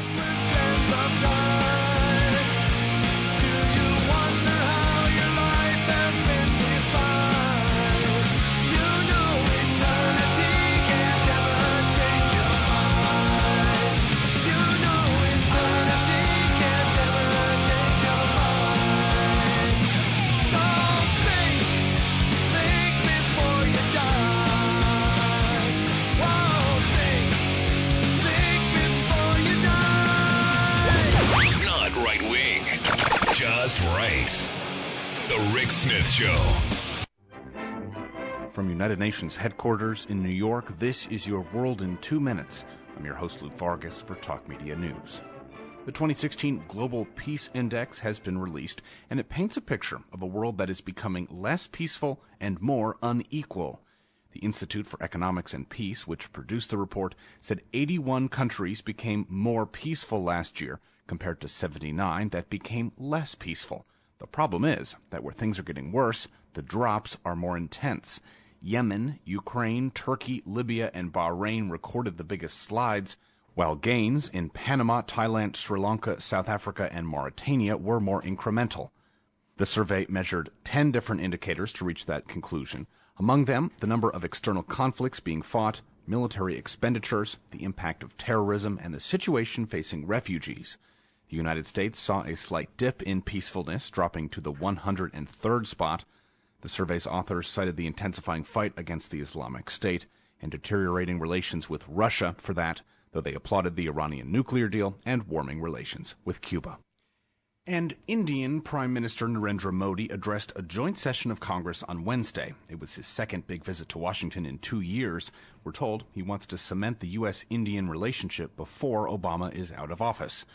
And on the topic of global peace, he repeatedly emphasized the value of U.S.-Indian security cooperation, from counterterrorism to freedom of navigation. He said the partnership could serve as a means of, quote, ensuring security in the sea lanes and commerce and freedom of navigation. While he didn't say the words, he was talking about the South China Sea. The Global Peace Report lists the military buildup in the South China Sea as having a high risk of leading to military skirmishes and is one of the more destabilizing developments in the Asia-Pacific region. For more global news headlines, visit TalkMediaNews.com. You're listening to The Rick Smith Show. For more information, go to TheRickSmithShow.com. If you've missed any portion of the program, you can download the podcast at TheRickSmithShow.com. You're listening to WIN, Workers Independent News, a production of Diversified Media Enterprises. I'm Doug Cunningham. American Federation of Teachers President Randy Weingarten says Hillary Clinton's history-making achievement of becoming the first woman to be the presumptive presidential nominee of a major political party reaffirms the promise of America. Weingarten says Clinton's vision and her journey stand in stark contrast to the Republican Party's nominee. Weingarten says Clinton is a leader who breaks down barriers and lifts people up, compared to an unapologetic bigot who wants to build walls and won his nomination by stoking fear and hatred. GOP U.S. Senator Mark Kirk of Illinois is withdrawing his previous endorsement of Donald Trump. He's the first Republican U.S. Senator to do that. Meanwhile, an Iowa Republican State Senator, David Johnson, has quit the GOP over Trump's nomination. Johnson is comparing Trump's campaign to the rise of Adolf Hitler.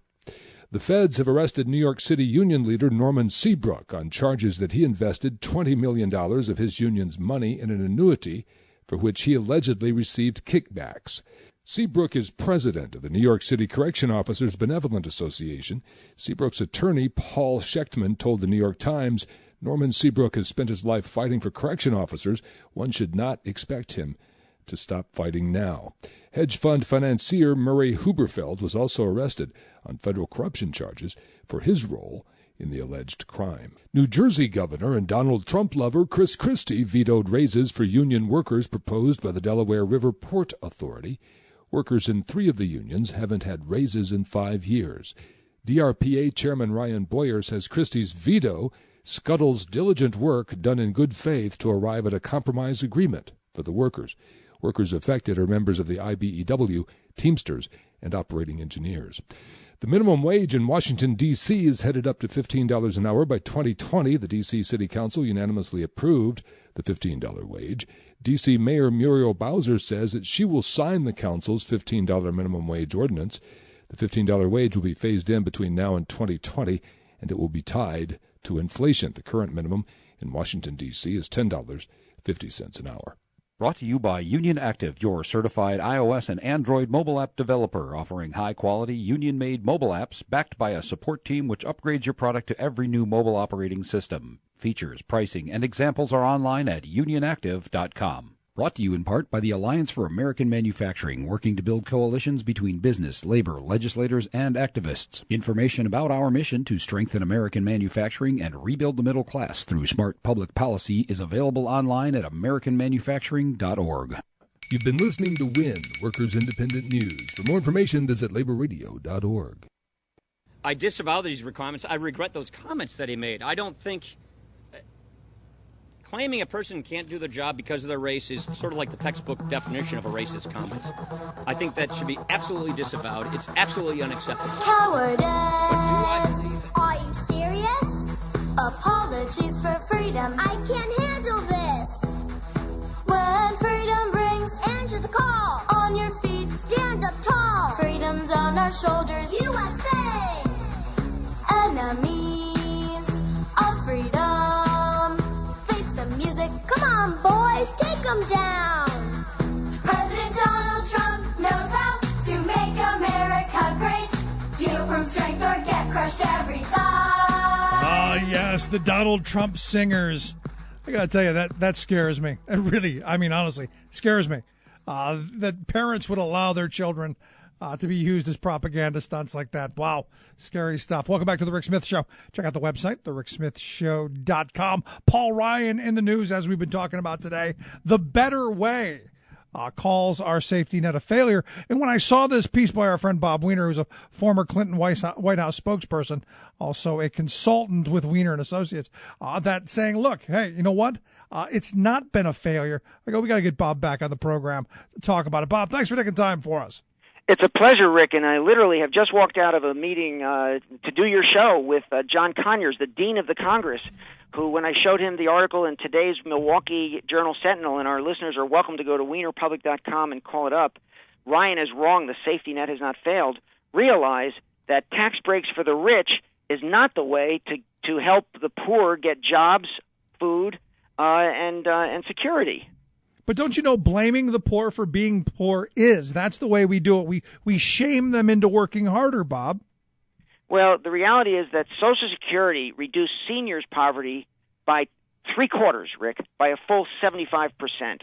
And we'd have seniors going to garbage cans and seeking out dog food if it wasn't for Social Security. And Ryan wants to privatize it. So and then he wants to take welfare and stop people from being able to get it, despite the fact that it's allowed people to find jobs. And Clinton made it into a partial job program. And food stamps, they want to cut it by $20 billion.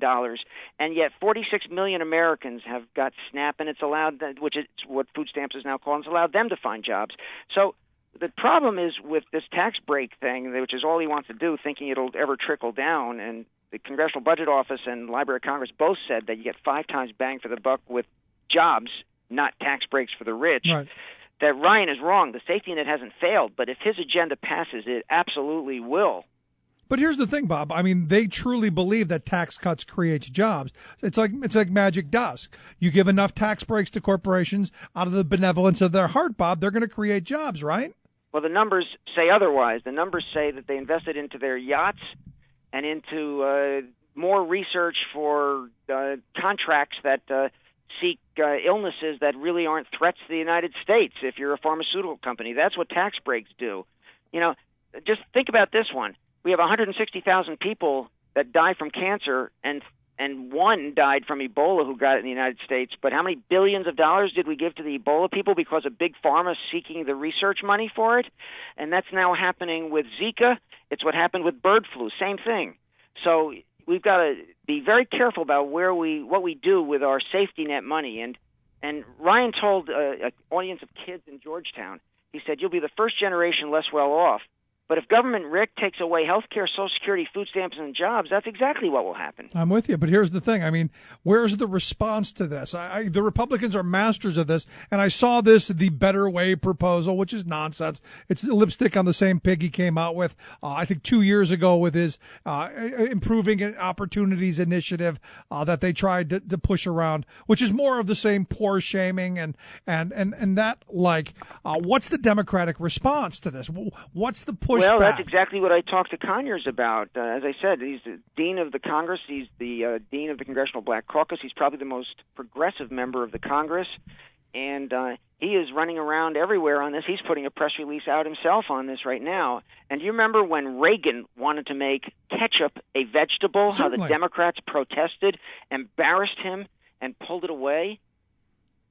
Of course I remember, because you know what? Here's the thing, Bob. I remember as a kid benefiting from those Great Society programs that gave hot lunches to kids who lived in the inner city and in projects like I did in the summertime that Reagan took away. I remember all of those assaults on the safety net and all of those assaults on the programs that I myself had benefited from. And, oh, by the way, that Paul Ryan benefited from.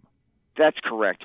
When Ben Carson spoke at the National Press Club, he said, I went to medical school, and my mother was helped by welfare, but everybody now should make it on their own. Does that make any sense to anybody? It doesn't.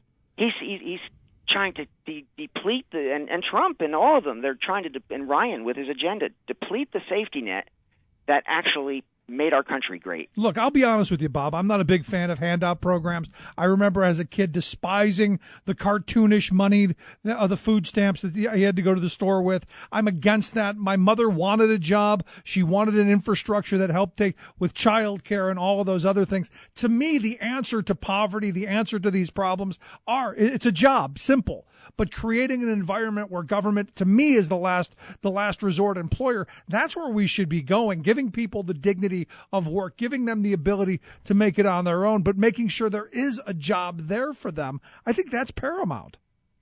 Well, look at this. You mentioned food stamps, and you're not a big proponent of giving away things, Rick, and you're right. But Ryan's proposals contain $40 billion in food stamps cuts.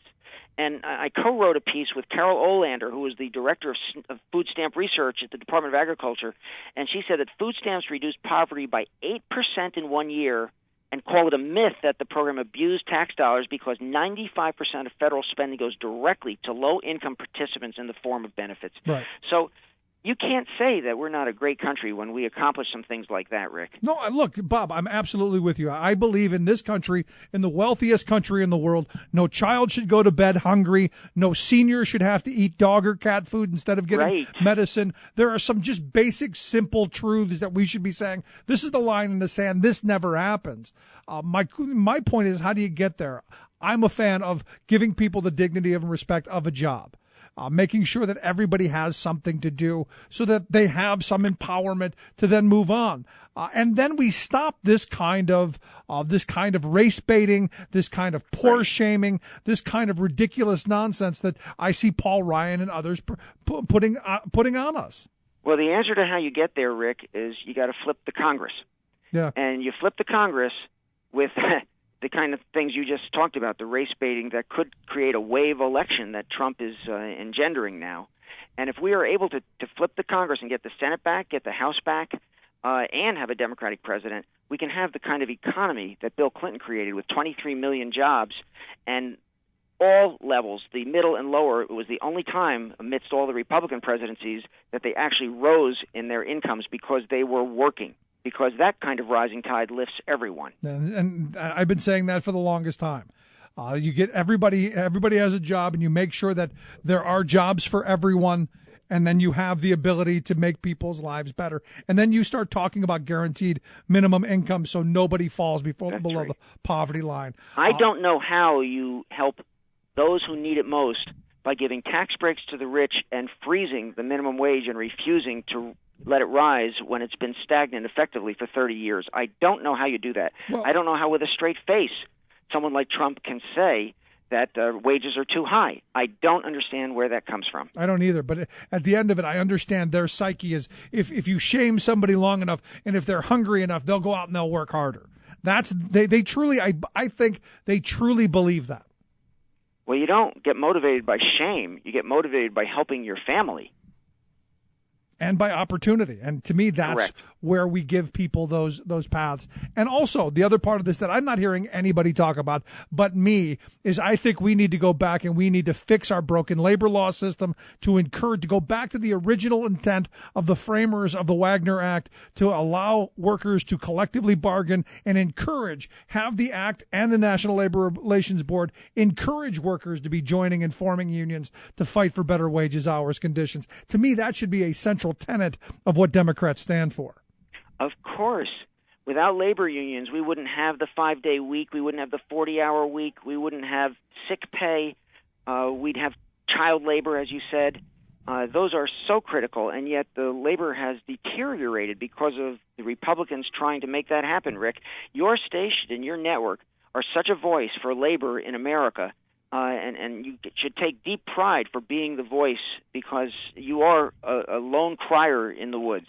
But here's the thing, Bob. It's my story. It's how I lived. I grew up, and I probably told you this before. I grew up in a housing project on the west side of Cleveland, and we were dirt poor. We were where they put the socioeconomic ladder on top of. I remember going to Purtis Elementary School in the summertime, getting a hot lunch, and seeing the kids in line, knowing that would be the only hot meal they got all day long. I lived, I saw, I experienced these things. And it was because of that union card I kept in my wallet that I now live in a neighborhood with doctors and lawyers. I worked hard. I was going to work hard regardless. But the difference is my hard work was rewarded by decent wages and a fair share of the wealth that I created. Well, you did it the right way. And I want to recreate that for everyone. I don't want to be the Paul Ryan type. I don't want to be the Ben Carson type who say, I've made it, and now I'm going to kick the ladder out from the person behind me. I want other people to come forward. I want other people to have opportunity and a chance at a reasonable existence. Look, I'm not rich by any sense of the imagination, but I'm definitely not where I started off, and I think that's the American dream. Well, you know, you mentioned Ryan and numbers. You know, Bill Clinton is the master of the numbers. Paul Ryan claimed he did a 2.5-hour marathon, and it was a 4.5-hour marathon. This is the guy who's creating the numbers of taking away the money from social programs and giving it to tax breaks for the rich, so there's no money left in the budget. Right. You cannot succeed that way. And we're going to have a budget that's going to go deeper and deeper and deeper into debt and help fewer and fewer people so that colleges do deteriorate more. We've gone from 1st to 15th because of the reduction in the funds in the federal budget. 1st to 15th in college completion. So that's the kind of issue that we're confronting now. And again, Rick, the only way to solve this is with a flip of the Congress. Right. So let me ask you the other side of this, because I've been getting a lot since now it's decided that it's over. Hillary is going to be the nominee. They keep using presumptive. She's going to be the nominee. We get to that. I've gotten tons of email from people going, I'm never voting for her. And a whole bunch of, this, that, and other stuff. But there's this view out there that never going to vote for her. So that by default, I guess we're going to get Paul Ryan and Donald Trump and all of the insanity that they bring with us. How do we reach those folks who are saying, never her? Well, I think it'll soften as she has a more and more effective and a more issue-driven, mission-driven campaign. But the never Trumps because of blood gushing from their whatever. McCain's not a war hero. No judge can be a judge because of Hispanic. Build a wall, ban Muslims. All of that.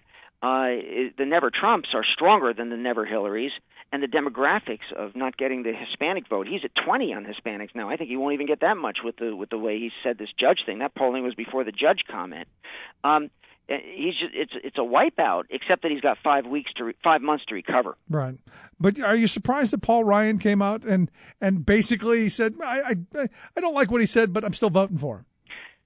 Surprising, because Mitch McConnell was much stronger, and Lindsey Graham was much stronger, and Kirk, the senator, withdrew his endorsement because of what Trump said. So it is surprising, not to use a pun, but love of country has to trump Trump. Yeah, good point.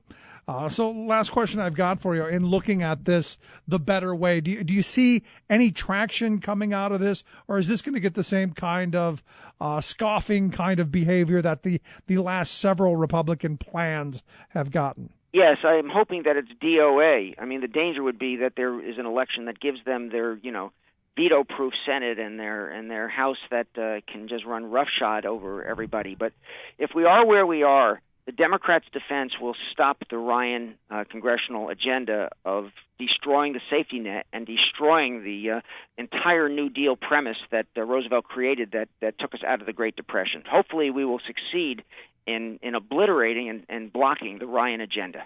Well, that is the hope. But, Bob, I appreciate you taking time for us. Thanks so much for taking a little bit of time away from your meetings. Thank you so much, Rick, for having me. And here, you can thank the guy who gave me his desk or who had to work. Here you go. All righty. Thanks so much. Great talking to you, Bob Weiner. Quick break. Right back. Stick around. You're listening to The Rick Smith Show. We're working people. Come to talk. Red roses too. I see them blue for me and you. And I say to myself, what a wonderful world. Yes, it is all about the children, even after they're born. Rick Smith. I'm Rick Smith, and this is Labor History in 2. On this day in labor history, the year was 1954. That was the day that marked the public downfall of Wisconsin Senator Joseph McCarthy. Senator McCarthy had become the public face of anti-communist hysteria during the Cold War. He used his position as senator to make wild accusations against alleged communists in the U.S. government. He ruined careers and ramped up public fears of a menacing communist threat. Public officials, labor leaders, university presidents, and Hollywood stars and directors all became potential targets of the Red Scare. The hysteria took a particular toll on the labor movement. In 1946, Congress overrode President Harry Truman's veto and passed the Taft-Hartley Act. The act required that all union leaders sign an affidavit that they were not communists. Those with ties to the Communist Party, or those who simply refused to sign the loyalty pledge on principle, faced expulsion from the labor movement. The communist purges ripped the labor movement apart, expelling some of the most progressive and radical leaders. Senator McCarthy was the public face of the anti-red witch hunts, but some in the public began to question his bullying tactics. Then the senator made an unfounded claim that the army had been infiltrated by communists. For 2 months, the American public watched as Senator McCarthy conducted televised hearings into the United States Army. Joseph Welch served as the chief legal counsel for the Army. Senator McCarthy accused another lawyer of Welch's firm of having communist ties. Angered, Welch asked, "Have you no sense of decency, sir? At long last, have you left no sense of decency?" Many in the public watched the testimony and wondered the same thing. McCarthy's popularity and power was finally checked. This is the Media Matters Minute. I'm Stephanie Salomon. Former Secretary of State Hillary Clinton became the first woman to secure the nomination for president by a major political party, but Fox News downplayed the historic event. Listen to Fox's The Five co-host Greg Gutfeld. Can I question the historical value of this? It comes off to me as really drab. And Fox and Friends co-host Steve Doocy. You know, last night certainly historic for Hillary Clinton, and yet I guess because she was pretty much coronated by the DNC half a year ago, it seemed a little anticlimactic. Also, she's been running for president for over a decade. And Fox's The Real Story host, Gretchen Carlson. It's historic that she is the first female nominee for president in the United States. It's also historic, Larry, that she's, I believe, the first person under FBI investigation at the same time. Despite Fox's attempt to undercut Clinton's achievement, the Associated Press reported that with her primary wins on June 7th, Hillary Clinton seized her place in history. For more on this and other stories, please visit MediaMatters.org. Chances are, when you took a shower this morning, an AFSCME member made sure that water was clean. When you drove to work, an AFSCME member maintained the road. When you rode an elevator, an AFSCME member inspected it. I'm David Philman, Executive Director of AFSCME Council 13, the American Federation of State, County, and Municipal Employees. AFSCME members enforce regulations, keep prisoners behind bars, take care of patients, protect the environment, and more. The work isn't glamorous, the salaries aren't high, but AFSCME members serve the public in every aspect of our daily lives. Chances are, you'll never see that AFSCME member working in a sewage plant, diving underwater to repair a bridge, or answering a 911 call. But aren't you glad they do? For more information, visit AFSCME13.org. We are AFSCME. We make Pennsylvania happen!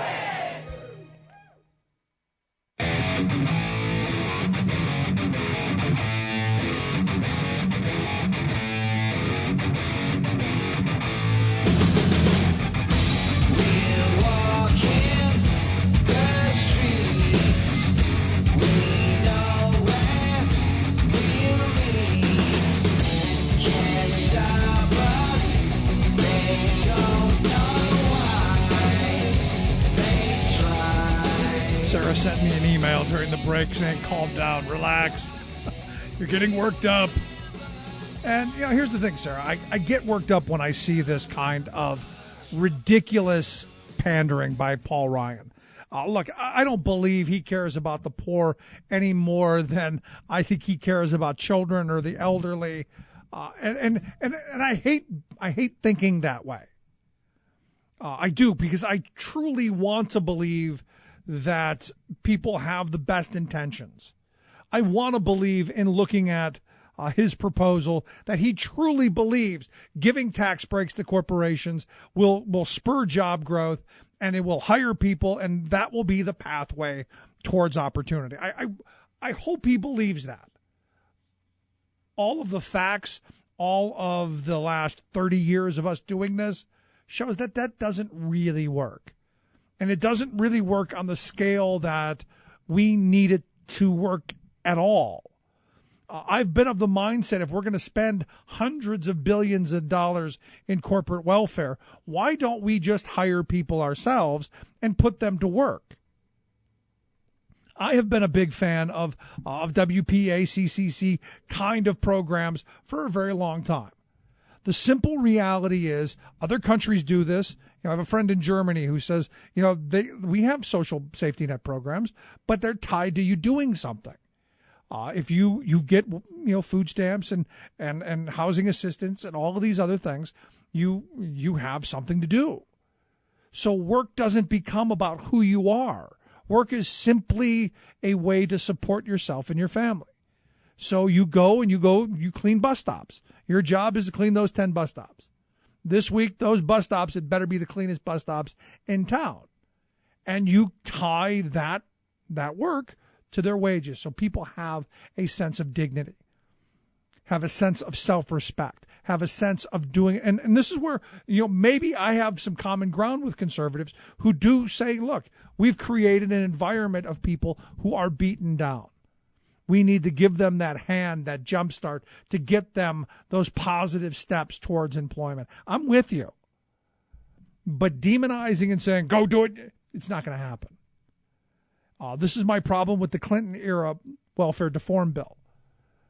There were no pathways to this. It was good luck, go get a job. And I grew up in a neighborhood where we weren't on the bus line. So how did you get to those jobs in the industrial parks?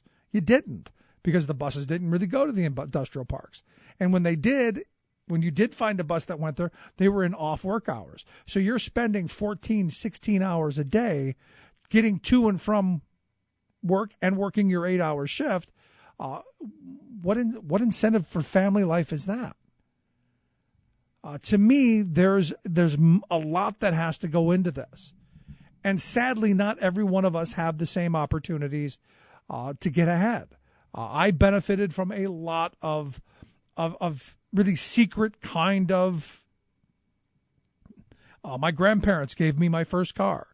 The fact that I had friends who said, "Hey, there are jobs over here. I'll help get you an application." There's a lot of that stuff, that networking, that stuff that if you're in a life of poverty is extremely difficult to get over the hurdle. So I look at Paul Ryan's plan and I read through it. It's more of the same.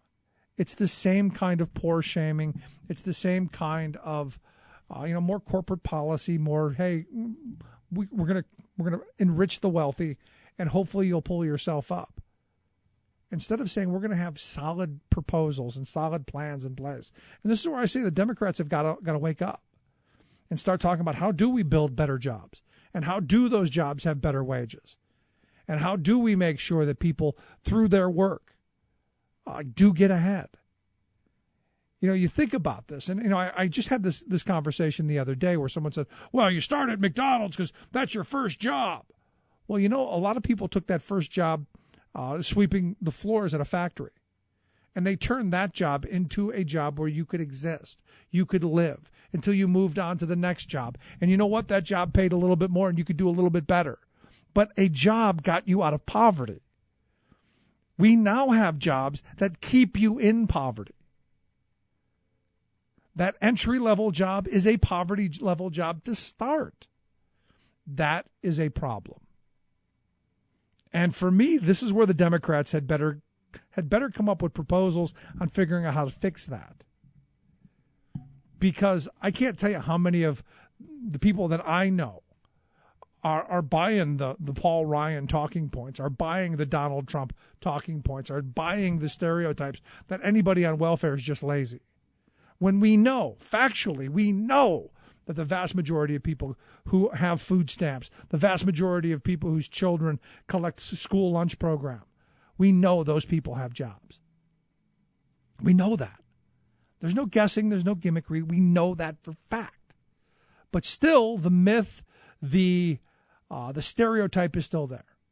Still, the welfare queen driving the Cadillac and drinking Dom Perignon and eating steak, that's still out there, even though we never found her, but it's still out there.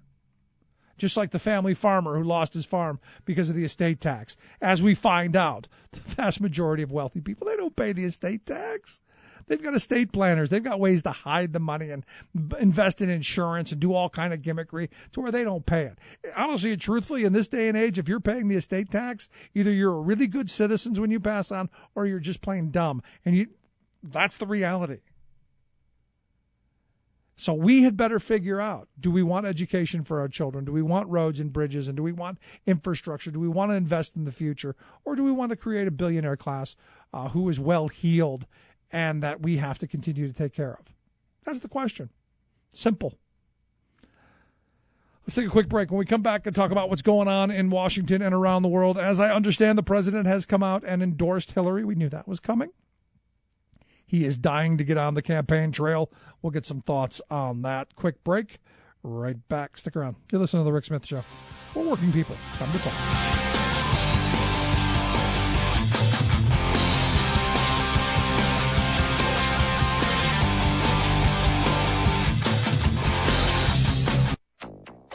I just declared a state of emergency in 34 counties, so it's going to impact pretty much our entire state. Tropical storm Colin batters Florida as Paris begins to dry out. As crews got busy removing crude oil from derailed tanker cars, the trains kept coming. Oil train explodes in Oregon. Company keeps running trains right by it. Alaska wildfires now significant contributor to global warming. Chile has so much solar energy, it's giving it away. Plus, I think that the vast majority of Americans are libertarian. It's just that they don't know it. The Libertarian Party has its presidential nominee. We have his position on climate change. All of those stories and more straight ahead. From BradBlog.com, I'm Brad Friedman. And I'm Desi Doyen. Stand by for 6 minutes of independent green news, politics, analysis, and snarky comment. Donald Trump, this is going really over well in California, he said that we have no drought. You saw that, right? He said we have no drought. You know those dead patches in the middle of your lawn? Okay, here's what you do. Just take the grass and comb it over from the back and the side. This is your Green News Report.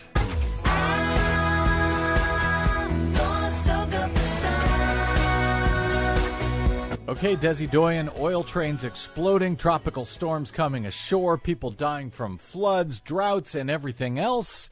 Feels like I've been here before. It may sound familiar, yes. In Florida, Governor Rick Scott has declared a state of emergency as heavy rains from Tropical Storm Colin hit across much of Florida. We're going to see the potential for flooding across the Sunshine State. So around the Tampa area here, easily 6 to 8 inches of heavy rain, depending how quickly this storm system moves. The official hurricane season started on June 1st, but Colin already broke a record. It's the earliest ever in the season to become the third named storm. In Paris, floodwaters have begun to recede. Priceless art and antiquities had to be evacuated from the Louvre Museum and the Musée d'Orsay after torrential rainstorms triggered massive flooding on the iconic Seine River. Flooding across Western Europe over the last week has killed at least 15 people and displaced thousands. Recent studies project that climate change-related flooding in Europe will double by 2050. Meanwhile, in Oregon, the national debate over explosive oil trains was reignited on Friday. I see what you did there. When yet another oil train carrying extremely flammable Bakken shale crude oil derailed and burst into flames in the town of Mosier, Oregon, in the Columbia River Gorge. The town was evacuated. Its water and sewage system were damaged. No cause yet for the accident, but Union Pacific Railroad officials on Monday ignored a request from the Mosier City Council to delay, instead choosing to reopen the line, deeply angering residents like Brett Vandenheuvel of the Columbia River Keepers. Cars in the distance still have oil in them, and they're running trains. It's unbelievable that they're sacrificing public safety to get this going. You know, the river's not cleaned up, the soil's not cleaned up, the sewage treatment plant doesn't work, but, you know, good gracious, they're going to start these trains. On Monday, Oregon Governor Kate Brown and other state leaders called for a moratorium on oil trains going through the Columbia River Gorge. The oil must keep flowing. It must keep flowing. It must keep flowing. The spike in wildfires in Alaska is entering a feedback loop, according to the U.S. Geological Survey, making global warming even worse. In a new study, the survey finds that Alaska's record wildfire season in 2015 has already had a measurable effect on the atmosphere, releasing carbon dioxide and methane that were once stored in forests and permafrost. The USGS says Alaska's wildfires should be recognized now as a significant contributor to climate change. That is not good news at all. The nation of Chile is now generating so much solar energy that it's giving it away for free. That's good news. Now, that may sound like a great problem to have, but it highlights the problem of new energy on electric grids. Chile's electric grid infrastructure isn't connected between regions, meaning renewable energy that they're generating in one region can't get to where it's needed in another region, undercutting the profitability of Chile's renewable energy industry over fossil fuels. Finally, I was remiss last week in not reporting that the Libertarian Party has nominated former New Mexico Governor Gary Johnson as their presidential candidate. On climate science, Johnson is somewhat more evolved than the Republican Party. He says he accepts that climate change is man-made, but like the Republican Party, Johnson is against action by governments, believing instead that the free market, quote, will ultimately bring about the environmental restoration and protection society desires. The oil must keep flowing. The oil must keep flowing. The oil must keep flowing. Thank you, Desi Doyen. For much more on those stories and the ones we couldn't get to, Check out our website at greennews.bradblog.com. Don't forget you can download our reports anytime via Stitcher, TuneIn, or iTunes. Find us and follow us on the Facebooks and the Twitters at Green News Report. From bradblog.com, I'm Brad Friedman. And I'm Desi Doyen. And this has been your Green News Report.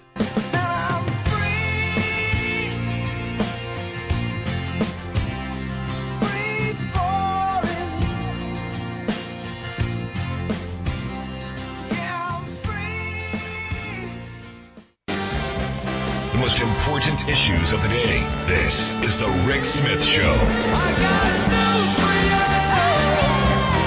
Well, it looks like the president has endorsed Hillary. And again, I watched the video. Very nice video. Heavy on the unity thing, and that's what he's going to have to do to get people who've been emailing me saying they're not voting for Hillary. And Rich, I got to turn you around on that. Anyway, let's find out what's going on in Washington, D.C. and around the world. Ellen Ratner, Talk Media News Service. Ellen, thanks for taking time for us. Thank you so much. So I understand the president has come out and said, well, I'm with her. Well, he basically did that. What he did is he filmed a video on Tuesday before the election results were going on, and it was released by Hillary Clinton people today. Right. So it wasn't like he came out in the White House press room and says, I'm endorsing Hillary. It was that he made a video for her endorsing her. Yeah, but look, nobody thought President Obama was going to come out and endorse Bernie. I mean, they've known this for a very long time. I'm surprised the video wasn't done months ago. Well, yes, but of course, and then the AP had come out on Monday saying that she had enough delegates, which was not true at that point. But, what are you going to do? It is what it is. The news media did its thing. But so does this help her much? I mean, especially with the Trump supporters, does this help her at all? Well, it doesn't help her with the Trump supporters. It certainly helps her with on-the-fence Democrats who may have been going for Bernie, but, maybe minorities, et cetera. It doesn't hurt. Let's put it that way. Yeah. It can only help. Yeah, because I don't see Bernie voters or Bernie supporters as the President Obama supporters. Well, they're not necessarily, but I think that the Bernie supporters, certainly most of them do not want Trump. Now, I know Trump did reach out to them because these are people who don't trust government. However, I just don't see a lot of Bernie people eventually going with Trump, mainly because of Trump being so connected to the Republican Party. Right. If Trump wasn't so connected to the Republican Party, maybe, but not because he is. Yeah. So I understand today they had a big meeting with Senator Sanders and the president. What came out of it? That's true. Well, basically what came out of it is that Sanders said that he will work hard to defeat Trump. He did not say he was going to come out and support Hillary. And I thought that was pretty interesting. What wasn't said was as important as what was said. Wow.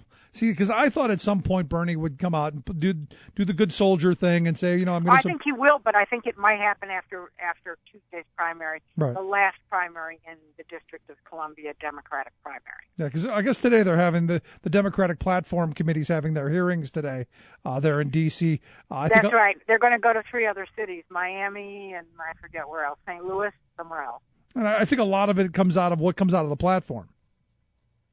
Well, but something interesting, healthcare was part of universal healthcare was part of the Democratic platform under Truman in 1948. Yes. Didn't exactly get anywhere. No, I mean, it's just what I've been saying for a while. The platform doesn't mean anything because we pass one and then we ignore it. Right. That's part of the problem. However, if it is something that you may be able to use in the debate. Yeah, I mean, that's going to be an important thing. A little earlier we talked with Frank Clementi from the Americans for Tax Fairness about talking about a progressive income tax. To me, that's something Democrats should simply, no-brainer, should be absolutely behind. Well, yes, but not a lot. We have a very diverse country and people see things in very strange ways. That's a nice way of putting it. How's that? That's a very diplomatic, and that's a very diplomatic way of saying that we're basically all crazy. Well, what am I going to say? What else is going on? I understand some things going on at the Department of Defense?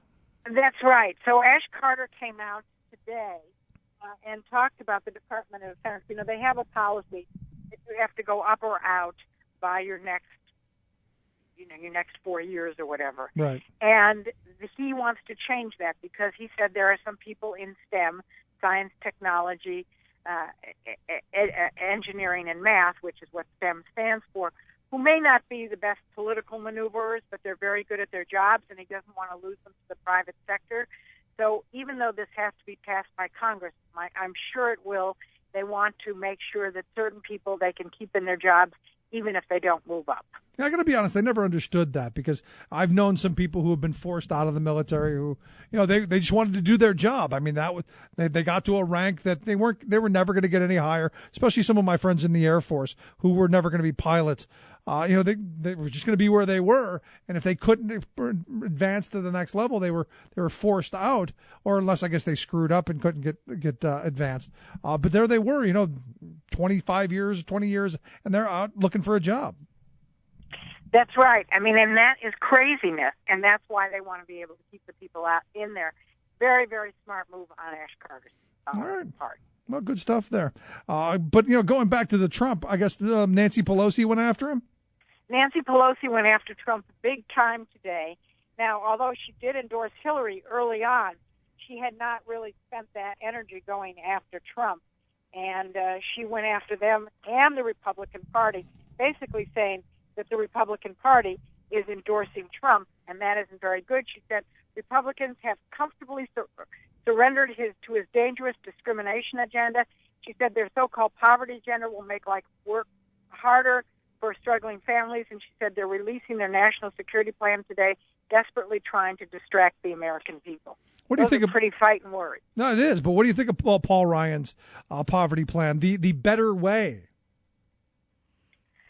I think let him get people out of poverty, and then we'll discuss his better way. Yeah, well, again, but it's more of the same bad policy. It's, in my view, in reading it, it's a lot like the Improving Opportunity Initiative he had a couple of years ago. That was nothing more, in my view, than poor shaming. Well, what can I say, except for the fact that they have not done anything to help their case in any way, and I don't like their plan. Huh? I don't think it's a plan. Oh, it's not a plan. That's the point. The point is we're not actually going to fix anything. We just want to cause enough people to get riled up so that they then end up voting for Donald Trump. Because then the voters are going to buy into those stereotypes, that all poor people are lazy and those food stamp recipients don't work, when we know factually the vast majority of people who collect food stamps have jobs. They do work. They do work. That's absolutely correct. But again, it's pushing back against those stereotypes. And, were you surprised, and I've asked this of a couple of people, were you surprised that Paul Ryan took the position he did on the Donald, saying that, I don't like his comments, but I'm still voting for him? Nothing surprises me. I've lived in Washington for too long. Yeah, good point. And, this is how they split things. It makes no sense, but they don't care. It's just bizarre.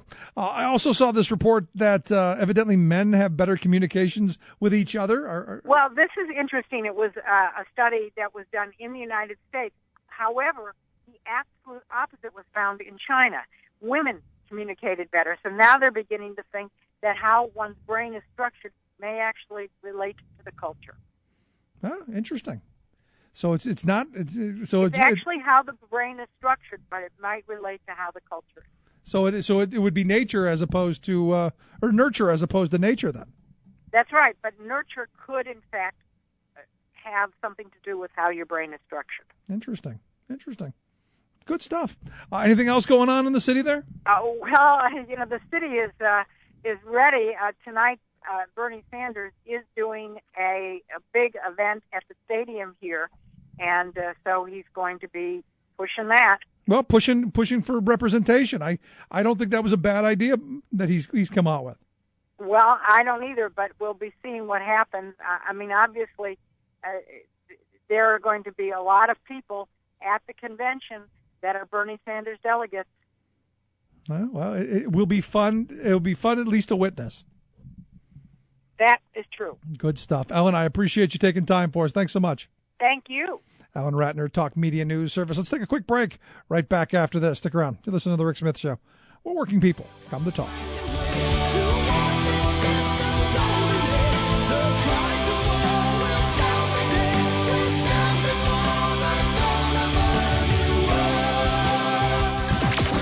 Radio of, for, and by we the working people. The Rick Smith Show. The rich truly are different from you and me, for they are treated differently. I'm not talking about the merely affluent, but about the ultra-rich, those Wall Street elites who annually pocket tens of millions of dollars each through such financial entities as hedge funds and private equity firms. While you and I earn the bulk of our money from wages or ordinary income, as economists so snobbishly call it, the richy rich don't receive anything as pedestrian as income. No, they have gains. Aside from the snoot factor, what's the difference? The tax code. Our ordinary income is taxed by the feds at a rate of up to 35%. The very rich, however, who haul in most of their money from capital gains and stock gains, pay only 15% on this income. What's at work here is another big difference between us and them. They have lobbyists and are able to make impressive levels of campaign contributions to key politicians. So, the tax code has been deliberately perverted to benefit them. "Oh, tut-tut," sniffed these swell ones. "We take big investment risks with our money, and we fuel America's entrepreneurial spirit. So we are, in fact, special and deserve preferential tax treatment." Good grief, Daddy Warbucks, spare us your bloated sense of entitlement. Mostly, you're risking other people's money. And, mostly, you're buying up existing companies, which you then cannibalize by firing workers and selling off corporate parts to fatten your take. Nothing noble about it. This is Jim Hightower saying, income is income, and the super-rich deserve no special tax break because they make their money from money. As Warren Buffett has asked, why should billionaire investors like him pay a lower tax rate than our receptionists do or our cleaning ladies? It's a question of fundamental fairness. What do the corporate powers from Wall Street to Walmart have in common? They hate the Hightower Lowdown. You can see why at www.hightowerlowdown.org. From United Nations headquarters in New York, this is your World in 2 Minutes. I'm your host, Luke Vargas, for Talk Media News. The 2016 Global Peace Index has been released, and it paints a picture of a world that is becoming less peaceful and more unequal. The Institute for Economics and Peace, which produced the report, said 81 countries became more peaceful last year, compared to 79 that became less peaceful. The problem is that where things are getting worse, the drops are more intense. Yemen, Ukraine, Turkey, Libya, and Bahrain recorded the biggest slides, while gains in Panama, Thailand, Sri Lanka, South Africa, and Mauritania were more incremental. The survey measured 10 different indicators to reach that conclusion. Among them, the number of external conflicts being fought, military expenditures, the impact of terrorism, and the situation facing refugees. The United States saw a slight dip in peacefulness, dropping to the 103rd spot. The survey's authors cited the intensifying fight against the Islamic State and deteriorating relations with Russia for that, though they applauded the Iranian nuclear deal and warming relations with Cuba. And Indian Prime Minister Narendra Modi addressed a joint session of Congress on Wednesday. It was his second big visit to Washington in 2 years. We're told he wants to cement the U.S.-Indian relationship before Obama is out of office. And on the topic of global peace, he repeatedly emphasized the value of U.S.-Indian security cooperation, from counterterrorism to freedom of navigation. He said the partnership could serve as a means of, quote, ensuring security in the sea lanes and commerce and freedom of navigation. While he didn't say the words, he was talking about the South China Sea. The Global Peace Report lists the military buildup in the South China Sea as having a high risk of leading to military skirmishes and is one of the more destabilizing developments in the Asia-Pacific region. For more global news headlines, visit TalkMediaNews.com. Bringing sanity and rational thought back to America. Rick Smith.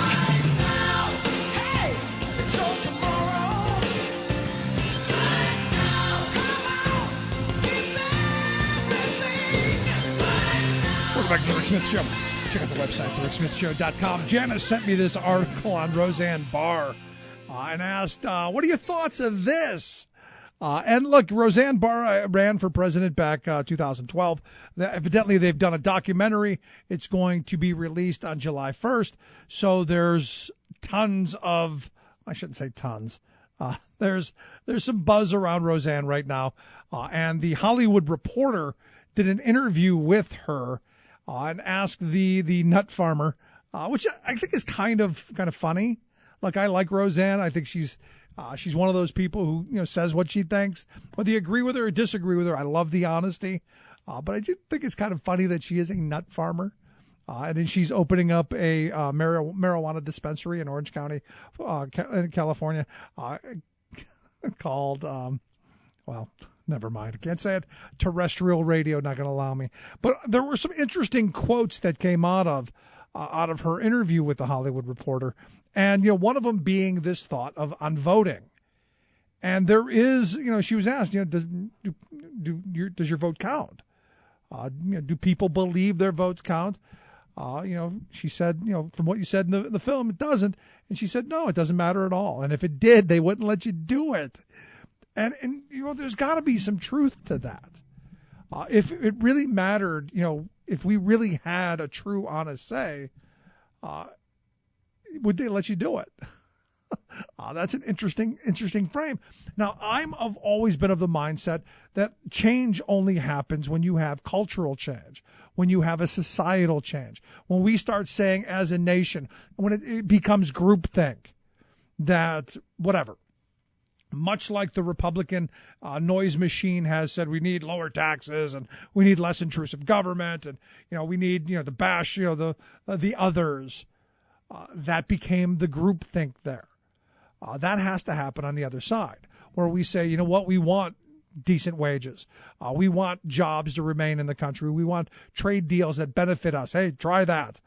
We want to make sure that workers have a voice on the job. We want to make sure people have health security and retirement security, that there's a safety net under us so we can try and we can strive without having to worry that we're going to have that, Pat Toomey phrase, a harder down. At some point, we've got to be the ones who say on a certain level, these are the things that we want. But I did find and yes, Janice, I did find the interview to be interesting. She is who she is. And what she pointed out is on the Democratic side, it's, if you know anything about wrestling, it's all fixed, just like our electoral system, she said. And she said that Hillary's probably got the receipt for the election because, according to Roseanne, she bought the Oval Office. I don't know about that. My fear is the backlash that I'm sensing. And look, there's a very real fear in this. The backlash that I'm sensing puts Trump in the White House, and we end up with 4 more years of nothing really getting done, other than things getting even worse, boogered up. Because that's where the moneyed interests seem to want us to go. And I know the Koch brothers just had, a to-do saying we need to be talking to each other and we need to be, talking with people we disagree, because maybe they think that they realize that they've gone too far. That this kind of distrust of institution, this kind of distrust of our government is not healthy. Maybe it's time that we take our government back. It just is what it is. But here's the thing. Here's what bothers me. I look at the ideological insanity. And Marsha Blackburn, who I do view as an absolute ideologue, evidently, and this is one of these things where you go, are you surprised by it? And to me, the answer is no. Democrats are calling out Representative Blackburn for, quote, reckless disregard for the privacy and safety of medical professionals, people who work with Planned Parenthood, the people who do gynecological exams, who do STD testing, who do the jobs that, I got to be honest, I think are important. The folks who are doing research with fetal tissue. Evidently, And this is one of those, I guess, it's important to hold people accountable. Evidently, there was a hearing. They did an investigation. They brought together all of these names of doctors and researchers. In fact, they did it with a subpoena, mandated that we have all of these people's names. We compile them into one place. And Marsha Blackburn evidently, evidently released the unredacted version of some of the names of these workers. According to Jan Schakowsky, what she said, this panel has shown a reckless disregard for protecting private information, and now a troubling possibility has come to light. She says, inexplicably, anti-abortion activists have learned of confidential information provided to the panel, raising the specter that the Republicans may be funneling confidential information back to those individuals and groups. The question that I have when I look at this is, if we really are in the midst of this culture war, and if the Marsha Blackburns of the world and if the radical crazies are feeding this kind of information to unstable groups who are going to do heinous things, who are going to do acts of terrorism, do we not hold the Marsha Blackburns of the world accountable? Should she not have to give up her position? This is classified. This is secret information. This is stuff that should not have gotten out of the committee. Evidently, she sent 2 public letters to the Obama administration last week that had the unredacted names and contact information of researchers at the biochemical company STEM Express. Also, the unredacted names and contact information for university and hospital researchers and Planned Parenthood staffers. Why would you do that unless the truth of the matter is you want to intimidate, you want to scare, you want to put people into fear? Why would you do that? Because it wasn't an accident. I don't buy, oops, sorry, didn't mean to put your name out on the internet. Didn't mean to have these crazy people show up with guns or bombs, or, the pro-life folks, the good God-fearing Christian folk. Kind of makes you wonder, and very scary stuff. But there you go, Marsha Blackburn leaking information. Yay. I had actually picked her as one of the VP choices. Still think she's going to be on the short list at some point. Anyway, if you've missed any of today's program, thericksmithshow.com. That's where you go to get the podcast, the Rick Smith Show app on the smartphone. Take the program on the go wherever you go. And as always, you can email me, Rick, at thericksmithshow.com. Love to hear your thoughts on the privatization, or as Kevin Schreiber, State Representative Schreiber said, the modernization of our state wine and spirit shops. Curious the thoughts on that. Is it the beginning of the end, or is it just opening it up and running it like a business? I'd love to hear your thoughts. You can email me, Rick, at thericksmithshow.com. Thanks for being here. Look forward to talking tomorrow. Lots on the agenda. Lots as we end the week. Thanks for being here. We'll see you back here tomorrow.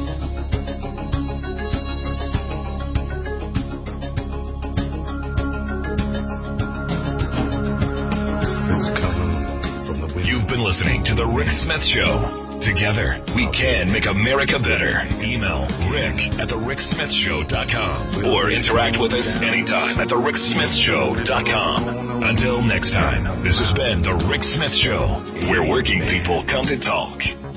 Its color like the tidal flood beneath the lunar sway, imperial, mysterious, in amorous array.